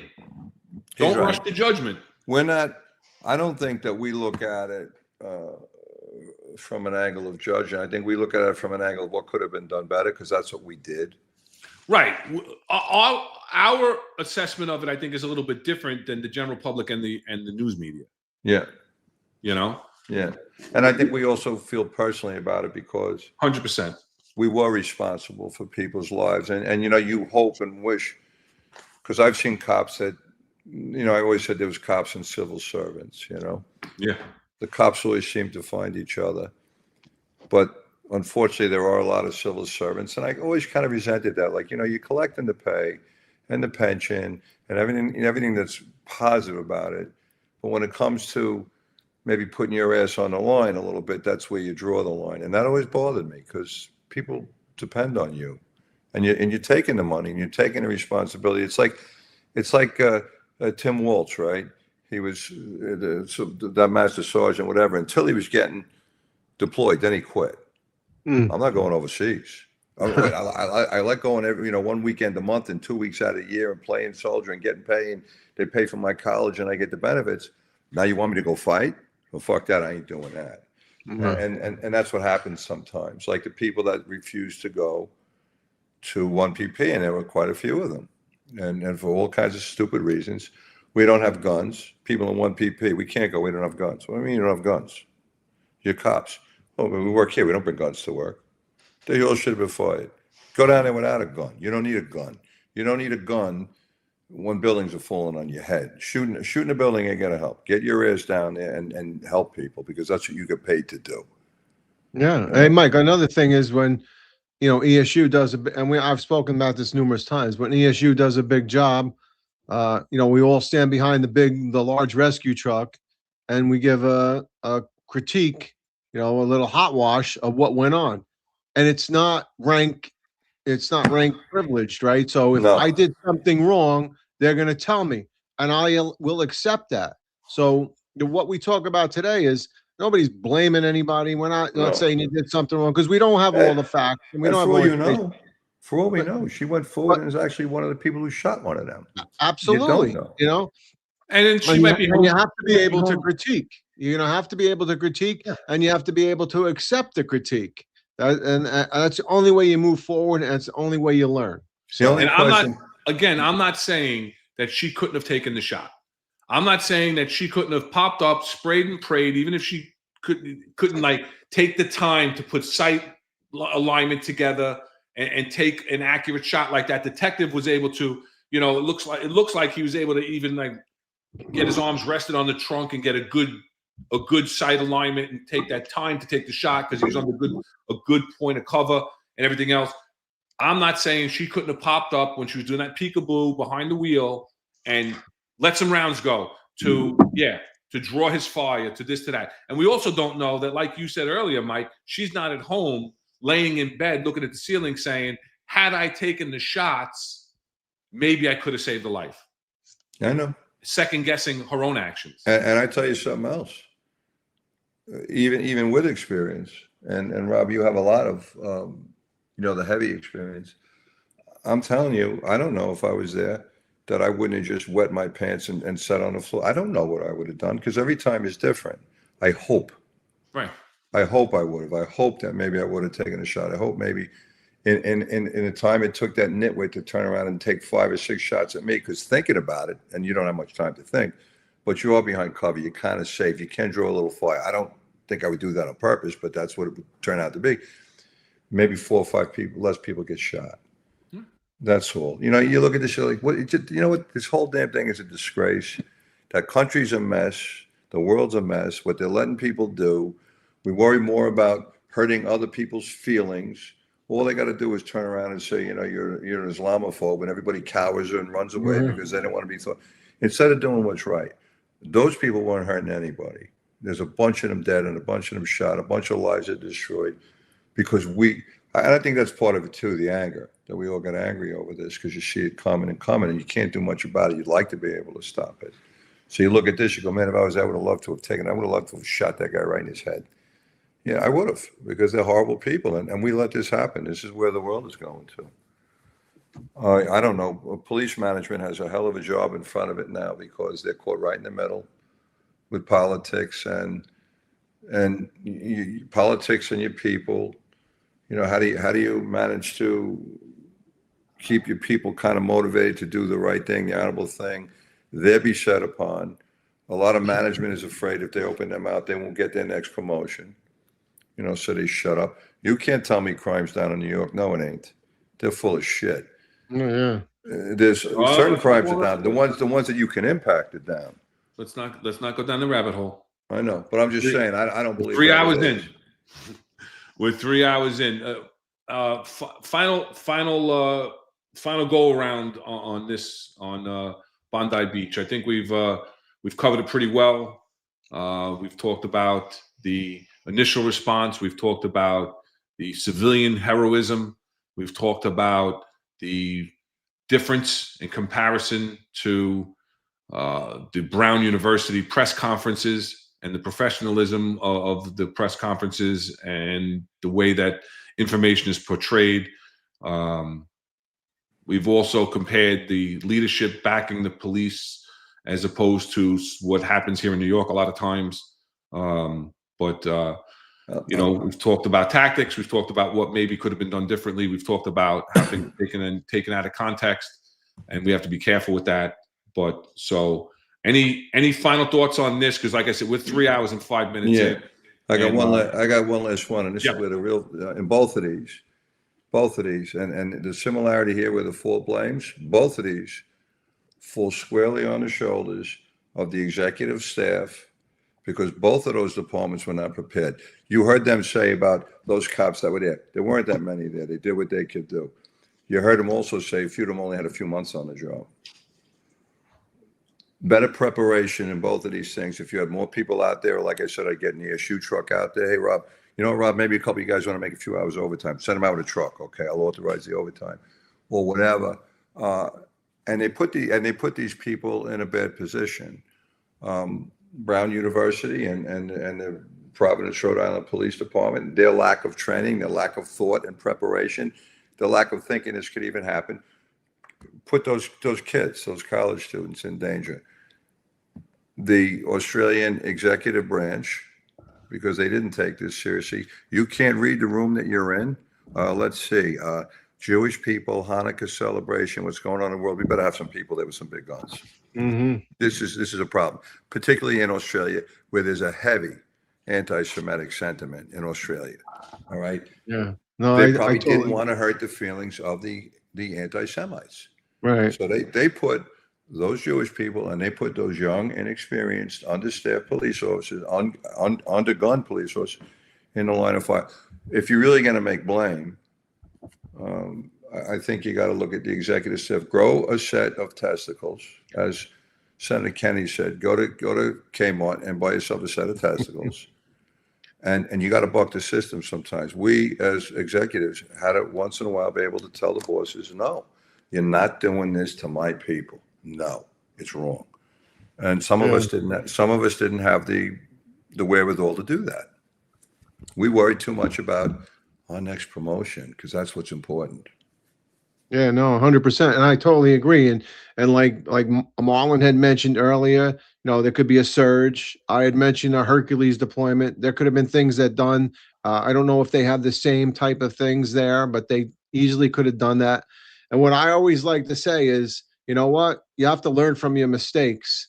It is better to learn from somebody else's mistakes. So I hope that every chief and everybody else that's watching this show, learns from this and use it to your advantage, because obviously, Mike, I think you hit the nail on the head.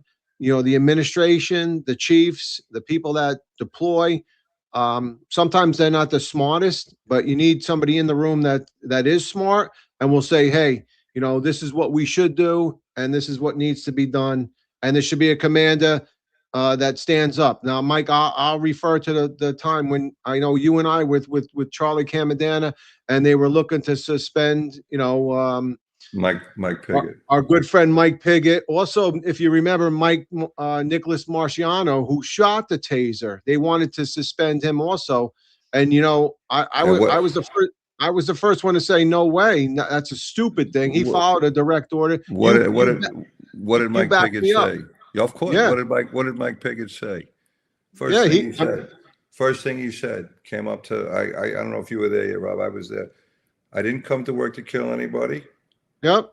And it's not that cop's fault. I ordered him to deploy the taser. Absolutely, Mike. And that's what he wrote in his suicide note. Also. Yep, I know. I knew Mike. Mike was a great guy, and he stood up just like you. I mean, I was in Manhattan. I was in the Bronx. But we always heard about Mike Marino, and it was always a guy that stood up for his cops. No matter what rank you were, you always stood up for your cops. And you know what? The lessons that you learned from all the other stupid bosses on how to do this and how to that, you taught them the most important lesson is to protect your cops. When they're right, and stand up for them. And I know that firsthand because I was in that meeting with you, and we stood up for Nicholas Marciano and Mike Piggott. We didn't win the war with Mike Piggott. Instead of a suspension, we got a modification, but we saved the other things. And you're right. Mike said, he said, I didn't come here to kill. Absolutely. And Mike also said, what I did and what I ordered was not what happened, what I thought was going to happen. So I had no intent. And God rest Mike Piggott, man. God rest his soul. He was a good man, Mike. Yep. You know, when they went down to see the PC, because the PC was yelling at the chief. You know what he said? You know what he said? Those other guys didn't even want. They threw us under the bus. They didn't even want to modify him. That's what he said. Fucking man, that was a shame. Yeah. Yeah, it's a horrible situation. We could revisit that when we have you back on leadership, because that's a strong trait that's missing. Is we talk about? I talked about it when I did my interview with Eric and John. You know, responsibility of an executive. You don't realize the power that you wield over someone's career. You lead from the front. You lead from the front. I'll tell you something else. I didn't see any friggin' brass out there in Bondi. I didn't see any bosses standing up and taking a shot, did I? I saw an old detective with a beer belly. Yeah. Right? He's not even that old. He's only got 16 years on. Well, he looked like an older guy with a beer. He's no stranger to a pint or two. But there he is. But there he is. He's not the most fit guy in the world with that experience. There he is, calm as a cucumber. Ran out the door with no vest. Yeah. Ran out the door with no vest. But he did remember to put his tie on. He's a good detective. But taking that shot, he stood up there calm. He didn't look like he looked. Maybe he was drunk, because he just stood up there real calm. He just stood up there real calm and took that shot like he didn't give a shit. He was at the range. And then he was proposed on the bridge with the perps down. Yeah. All right. Yeah. Well, we're 3 hours 11 minutes in. We have 747 viewers from all the different platforms right now. God bless them. Great engagement right now. Again, jump over into YouTube, because we're going to hold on to you for a couple more minutes, Mike. Great stamina. Appreciate it. I know you've been out all day with the kids and everything. We have a segment that we do at the end of each show. It's called Ask an Executive, where Rob and Rob answer questions from the chat. Okay. I have one question that I wrote down. I'm going to go back to it in a second from Sleepy Joe. But if anybody else wants to ask an executive a question, want to ask Rob or myself a question, or today we have a special guest, Chief Mike Marino. You want to ask us any question, off topic, on topic, about police leadership, anything, please jump in the chat real quick, because we are running really late. And so we want to get off. So we'll answer a few questions. Let me run back to this. I have it at 6:36. 1836. Yeah. Don't get yelled at. 6:36 as per the chat time, my friend. PM. You gotta say PM, brother. PM. Come on. 6:36 p.m. I still use Sleepy Joe. My 11-year-old knows military time. That's what I do. I tell my kids, hey, be home at 1800. They're like, what? I said, figure it out. Then be home at that time. Here's a question. If the blood bank is en route and is canceled, does Highway turn around and return it, or drop it off at the destination anyway? I don't know. I guess they bring it back, Joe, because it's valuable. I mean, I know I have negative. I got to give every 56 days, and if I forget to go give, they call me. They need it. So I bet you they're told, if it's not needed, please could you return it? Don't waste it, because it's at a shortage. Yeah, I don't know. I mean, you always hear for the call for it and the highway responded, but I have absolutely, I have no idea. I mean, 92 Charlie saying they drop it off. So I mean, if that's true, okay, then, I guess they know. Yeah. I don't know. It never occurred to me. I never even thought about that one. Yeah. No, true. I don't even know how much they really get. You know. I hope Sleepy Joe's still with us. That was from 6:30 p.m. 6:36. Okay. Lily, another avid follower of the shows, Finest Unfiltered Network. Always appreciate your shout outs on all the different shows when we get into the chat. Lily's always like, how you doing, Ron? How you doing, Rob, Chief? She wants to know, this is for you, Mike, what part of your policing career did you enjoy the most? You know what? I liked it all. I did all my time on patrol. I liked it all. All the ranks are different. I think the best part of being promoted, and it occurred to me when I did make deputy chief, was that you have the great privilege and ability to help people that like make it right for the people that need the help, right? Make it right for the good guys and girls, the ones that want to get somewhere and have worked for it but don't have a phone call, or even in the community. You know, somebody needs help, you have the ability to do that. Because, you know, sometimes when you make phone calls at that level, people pick it up. And that was a privilege. And the worst part of it is you don't stop to think about, and Ron and Rob, I think you're going to agree with me on this. There are people that tie their careers to yours. These are the good people that help you and support you. These are the good people that do all the things you're asked to do and actually share in every promotion you get and deserve to share in any of the rewards. And when you have a downturn in your career and you get kind of like put on the back burner, you just screwed all of them. And that really hurts because they depended on you and now you can't help them anymore. But I will say, I did like the whole job. I love being on the street. I love being a boss in every rank because you can fix all those things. Like if you're in a radio car and you're a cop and somebody's not picking up the radio and you're going, where's the sergeant? Like, you know, I can't say anything to this guy. But you then become the person that can. And you take care of the good people and you make sure that their careers go where they should go and they get what they deserve. And that's the greatest thing in the world, is being able to do that for people. You have an ability to either get them promoted or get them special money or help them get a good assignment. Their lives get better, their families get better. And that's worth all the aggravation or anything else you got to put up with. Yeah. Taking care of the good people. I agree with you 100%, and I've lived that as much as I could in my executive career, which spanned over 20 years as an executive. Yeah. And I'll share a quick story I've told in the past. Is that Jim Hall, when he was the chief of patrol, and I went to his final day, his walkout luncheon at the headquarters, and I thanked him because he went to Commissioner Kelly, who had pretty much a hard-on for me for some reason, and he was holding me back. And he went because of a bullshit, unfounded allegation, and he went to Commissioner Kelly and said, listen, even if this BS that was alleged was true, look what he's done in the last 8 years. And he wound up getting me my first command, the 111, and then I was the first person ever promoted as a CO of the 111. He got me promoted also.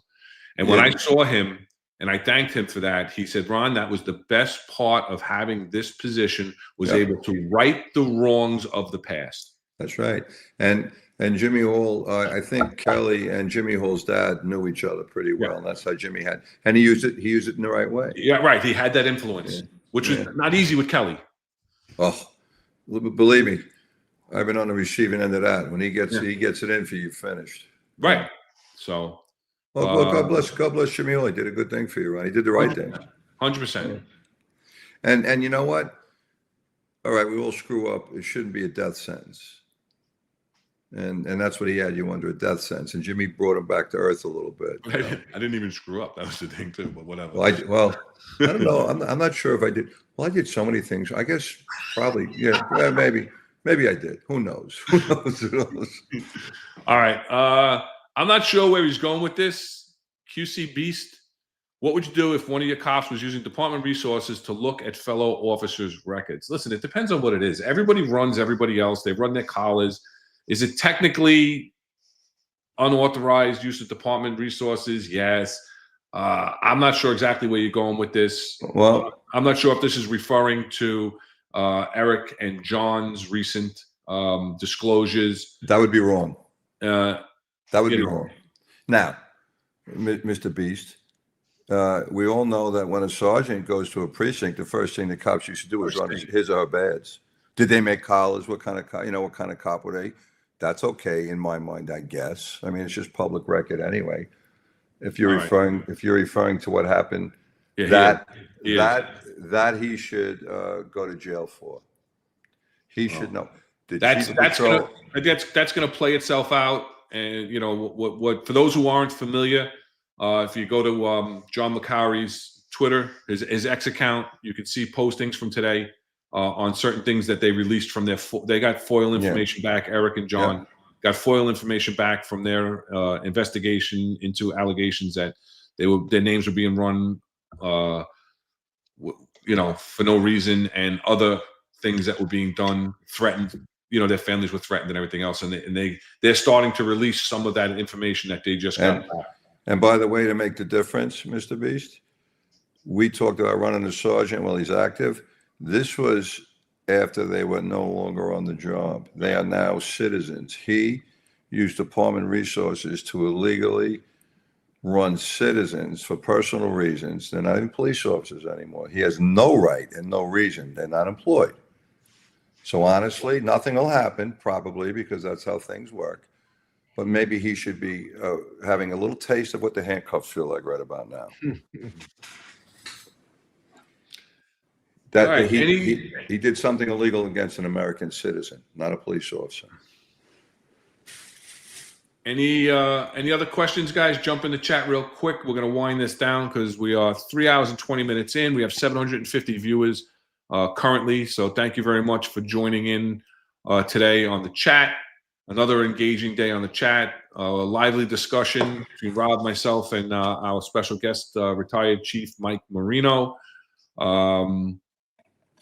Mike, I got a question for you. There you go. Mike, obviously you came up through the ranks, right? You made it to deputy chief. During the course of your promotions or your time in commands, what was your feeling about people that got promoted that didn't have a command, that were never given the opportunity to, yet they may have got a promotion and may have jumped over you? Because I'm one of those guys, and I always hear everybody say, "Oh, you were never a commander of a precinct. You were never this. You were never that." Well, and I know guys. You should have let him answer that before you qualified that you were talking about yourself. Well, I don't want him to. I don't care what I mean. What I was going to say, Rob, I didn't know you were talking about yourself, and honestly, what I would have said was this: Do guys ever get promoted unfairly? Yeah, we all know they do, and shit happens, and that's life. I'm not saying because you didn't have a command. What you did, Rob, was something specialist. Okay, it's a real job. No, it's not having a command, but I don't know. You had emergency service, so you're responsible for emergency situations. Very intensive, extensive training. God knows how many millions of dollars worth of equipment. And all the lives of the people that are wearing that equipment, you're responsible for them. You're sending them into harm's way every day, and you're training them to do it every single day. You're training with them, I imagine. You still look like you're in good shape, Rob. So you're out there running every day. I don't know. As you know, you're sending them in through that door. I'll tell you what I remember, and this is what you probably felt every day. Hurricane Sandy. I'm out that night, and how the water just came up. It wasn't a wave; it just came up. Anyway, there's these emergency service guys, and there's a cop who actually wound up passing away. He got electrified. Yeah, I remember that. Yeah. Okay. Well, I'm there, and they're begging me to go in, and we put the wave runner in. And the wave runner goes, 60 miles an hour? Yeah, turn around and came right back to win. They put the John boat in, no good. These guys want to go in. And as you probably know this, I remember telling them, because the fireman, I'd seen it before, when there's water like that up above, and it pops the sewer plates up, right? And the water underneath is running faster than above. If you go in there, you're done. It's going to suck you in. They use the Halligan's tools, right? So I told them, and they're going in, and and they're begging me. I said, I didn't want to send them in because I could be sending them to their death. And it's one thing if you're going with them, but if you're standing in the back and saying, "Yeah, go," you probably did that a lot. Go into door, do this, do the entry, and probably the internal fight. I told them, you are going to talk to me. You're gonna get me on the radio every 30 seconds, and the minute I don't hear from you, I'm gonna call you back. You better come back. And I remember because then all of a sudden they weren't talking to me, and of course they didn't come back. They tried to get as far as they could, me thinking they're dead, and I sent them to their death. And what am I going to tell their families? Because now I did this, And then we tried to get them better radios that were waterproof after that. We made an effort to do that because we found, oh shit, like you said, you learn from a bad experience. That was probably one of the worst feelings I ever had. I thought I sent 6 guys to their death. And you dealt with that all the time.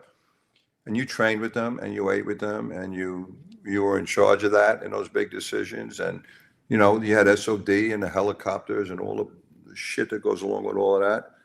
So, no, I'm not going to say you didn't earn your promotion. What I will say, like the military, when they have admin, if you spent your whole career working in 1PP and now you make boss, well, I want to go out on the street, you know, now I got to go down the street a little bit. No, you can't make boss till there's a spot open in your position, like the military. You're either operational, which by the way, you were, Rob. No, you didn't have a patrol precinct. But you had what I always considered to be, you know, from the patrol standpoint, I'm not talking squad and intel, one of the best units on the job. Those were the guys that I called. Those are the guys I called, and those are the guys that never complained. Whatever I wanted, they stand in the heat, the cold, the rain. And when I said, gee, I'm sorry, no, it's what we do. And, you know, they pulled my ass out of the fire a few times. They straightened me out. No, don't do this. Let me do this way. Let me, you know, you're doing this wrong. No, that's like heavy combat. That's like General Patton, like in charge of the tanks, you know. So don't, because you didn't have a patrol precinct. You know, I had 2, and I loved it. But I did want emergency service. Right, I know. 7.5, and I didn't get it. They gave it to the other guy who it's not his fault either. And he did all right there. He did all right there too. You know, God rest his soul. Yes, Also, great. He was a good man too. Yeah, he was. He was a good person. Not everybody. And again, I was a precinct commander too, and it's one of the best times on the job. But not everybody. There's only 76 precincts, 9 PSAs, and 12 transit districts. Yeah. So it's impossible unless you're constantly, and the community hates quick turnover, turning over the commands to cycle new people through. And listen, we've seen it, right? We've seen where people that don't deserve a precinct or a PSA or a district get it because they want to get fast tracked. Right. Listen, I don't think guys in IAB should be getting all those promotions over. But see, Rob, what you did, no, it wasn't a precinct, but it was. That's, believe me making the decision that night to let them go. They were begging me. I made them promise. I didn't know what to do next. I was afraid they were going to die. Yeah. I was sending them to do it, and I was afraid to tell them they couldn't go either. Well, that was horrible. So you did that every day, Rob. God bless you. So yeah, you deserved it. You deserved it. So anyone who says otherwise, let them spend a month in your shoes doing that. Yeah. Let them call me. I agree. Yeah. I've heard it. You know, I've heard people. Oh, you never had a command. Why'd you get promoted? Listen, I didn't beg for a promotion, right? People saw what I did, whether an ESU or SOD, and they put me in for promotions. It's not like I begged for it. And I knew other guys, even Joe Gallucci is a good guy. You know, he never had a command, but we would always kid around like, oh, you know, somebody would say, oh, why the hell was he getting promoted? He doesn't deserve it. He never had a command. I asked for a command like numerous times. I couldn't get it. SOD is a chief spot, always has been. That's number one. Harry had it. Yeah. And Harry was one tough street cop. I know him. He would not ask his guy. Last time I saw Harry on the street, he had the 6'7". He had a broken arm.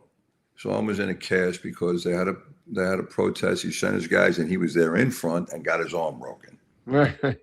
All right.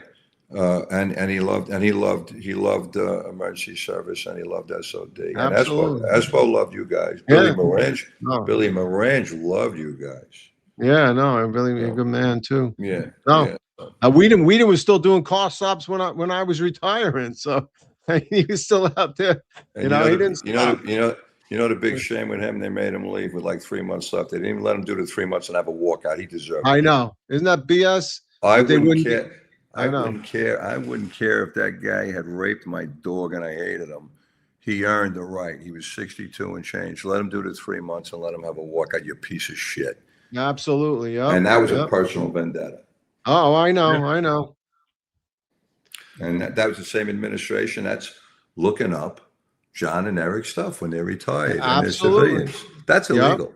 That's illegal. That's not even like they're on the job. And you could say, I did it for official reasons. They're not even on the job. No. You just committed a crime. Yeah, no reason they did that. Yep. All right, that's it. We're going to go Yeah. to that bar. We're going to steal his chair and put the plaque behind John on the wall. We are absolutely at some point going to do something choices. But listen, thank you, Mike. Let me get through this. We have 3 super chats tonight. We want to thank them. We're going to bring them back up. We read them during the show, but Uncle Luke's $10 to the show. Hi, fellas, still loving the content. The thing that angers me about these mass shootings is the politics behind it. They want to push gun control and scare people into losing their Second Amendment right. Not me. And the Prime Minister of Australia is saying that after this incident, he's looking to tighten up the rules even more, which is hard to believe. And then you have Uncle Luke's again, $5. Wait, didn't Australia do a buyback program like New York did? When they took everyone's guns away and had strict gun laws. How's that looking now? Yeah. They did. They took them away. And then our friend Modern Samurai. F that, Rob, was the CEO of the 2-3 when I was there. Great show tonight, guys. I would run through walls for that man. One of the best on the job had. There you go. Modern Samurai. There you go. Thank you, brother. Appreciate that. You. And then we want to, again, before I do the official closeouts, thank everybody for the chat. Thank everybody for being here tonight. We really appreciate everything that you do, hanging in there for over 3.5 hours, one of our longest shows. Amazing with a special guest like Mike Marino. Well, thank you so much for your engagement, for your insight, for being here with us. We really appreciate it, and we can't wait to have you back again. Great topics tonight, and so last thoughts. We'll go to Rob first. Last thoughts before I do the closeouts. No, I just want to thank everybody in the chat. Thank for all the support. We really had a great show tonight. Mike, thank you so much for being here. I really appreciate you. Like I said, you're one of the best. And we always had the highest respect for you and really appreciate you coming on tonight and helping us out with this topic. Well, thanks for having me, guys. And all you out there, thank you too, because you have no idea how much I miss being able to sit and talk to cops like this and how good it makes me feel to do this. So thank you so much. No, we really appreciate it. Like I said, Mike, it was a great show, and it had a lot to do with you being here with us. Well, we all know each other so well. It's like sitting around old times again, you know? Yeah, exactly. Just looking for one thing. Sorry. I just dragged it over. Let it go. At least you didn't break it like Tommy did. Tommy Joyce broke it. Yeah, Tommy Joyce broke it. Yeah, I'm not sure what he did. I missed the beginning of that show, so I wasn't on, and I know that he did something. He had to get John. John got on the air, and John somehow remoted in and fixed it or something, rebooted it something or whatever. But that was fun. That was a lot of fun because John Cornicello was the first squad commander in my first precinct, and John taught me so much. Yeah, you know, Ronnie, how the new COs can be a pain in the ass to the squad commanders and stuff. And John was so patient with me and taught me so much. And you know, he was a mentor to me, John, in a lot of different ways, and I love him. It's good talking to him again. I gotta drop something off. Can't do it. All right. So let's just go through the shows for the rest of the week, and then we'll talk about the holidays and what's coming up for the Finest Unfiltered. Tomorrow at 14:05, special time, not 13:05 as usual. 14:05, the Sal Greco show will be on. I was trying to bring up his thumbnail. He's one handsome bastard. Look at him. They just sent me his thumbnail. I'm trying to bring it up, but it's not coming up. He used to Sleepy work Joe's out. right though. It is usually 13:05, but he's doing There an we hour go. delayed. Oh, There you go. Tomorrow he's going to have Kyle Seraphin on, special guest Kyle Seraphin, talking about Dan Bongino, who during our show, it came over in the chat.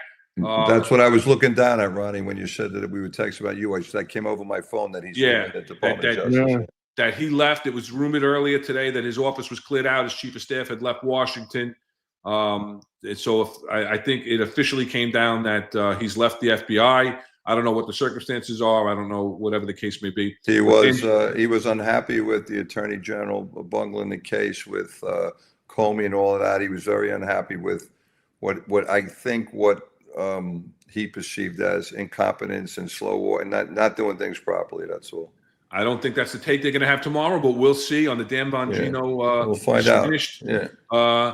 Kyle Seraphin, former FBI whistleblower, will be on the show. I know he's been critical of Dan Bongino. Yes, he has. Yeah, he has. I know. So we have that. And then Friday, Eric, John, and Marlon will be back on for the Friday roundtable. I am sure they'll be talking about the recent information that they got that we were just talking about their names being run in the Department of Computers after they were retired. So that's been posted on their X. Check out their X accounts at Eric Dim at the Most Complained Cop and John D. McCary on X. Be careful. A lot of people are putting up fake accounts for John McCary, so make sure you got the real one. And then they'll be back on Monday once again. They do Monday, Wednesday, Fridays. So they'll be back 08:05 for that. Tuesday, Sal Greco back at 13:05 with another good show. Then at 19:05, 7:05 p.m., the 10-4 Tavern with Tom Joyce and Pete Faselli. This coming Tuesday, they're going to talk about leadership in action. Is action not a position? Talk about leadership in law enforcement with retired Special Agent Monty Bynum, who was from the Georgia Bureau of Investigation, a former U.S. Marine, and now has, I believe, his own company called ABD Training. So that'll be on Tuesday at 19:05. Our scheduled show for next Wednesday, we're not going to be live. It's Christmas Eve next Wednesday. And then additionally, the following week is New Year's Eve. So we're dropping on 2 Wednesdays, Christmas Eve, New Year's Eve. We're not going to be on live. I'm going to talk to Rob offline. Maybe we'll put up a recorded episode from the past. We'll talk about if we have the ability to even do that. But otherwise, we'll see you in the new year. But for now, we want to wish everyone who's celebrating Happy Hanukkah, and then a Merry Christmas to all who celebrate. Happy Kwanzaa to all who celebrate in our chat. And then last but not least, everybody have a happy, a healthy, and blessed 2026. We thank you. We started this journey in February of 2025, so we're almost a year into it. We're 43 episodes deep into the executive perspective. So we want to thank you all for the support and wish you nothing but the best in 2026. And the Finest Unfiltered Network is doing nothing but growing stronger and stronger. We're over 65,000 subscribers deep in the Finest Unfiltered Network. So thank you for that support, and thank you for everything else. Rob, any last words before we close? No, just like you said, wish everybody Merry Christmas, Happy Hanukkah, Happy Kwanzaa, and Happy New Year. And just be careful, stay safe, especially if you work on New Year's Eve. There's definitely a potential for violence in this day and age. So please be safe, be careful. Yeah, you're right about that. Watch your six. Always watch your six, and take care of your partners, man. Take care of everybody. 3 hours and 38 minutes, one of our longest shows. Mike Marino, where could people reach you if they want to reach out and talk? I do have a Twitter account. I just don't know what it is. I forget because I had to make it. You just started it, I know. Yeah, I made it for you guys. Here it is. Here it is. Michael A. Marino at Michael A. MAR 57. Michael A. Marino at Michael A. MAR 57. At Michael A. MAR 57. That's the year I was born. And also, we know that you're on LinkedIn also. They can just search I your am. name I'm on LinkedIn, yep. and find you. So again, thank you for joining us. We really appreciate it. So until 2026, you all, thank you so much, everybody, and be safe. Merry Christmas, guys. Thanks Merry for the Christmas. opportunity Merry to talk Christmas. to you tonight. Appreciate it. And we'll see you back in 2026 for a leadership show. It's going to be great. It'll be my pleasure. Thank you. All right, guys.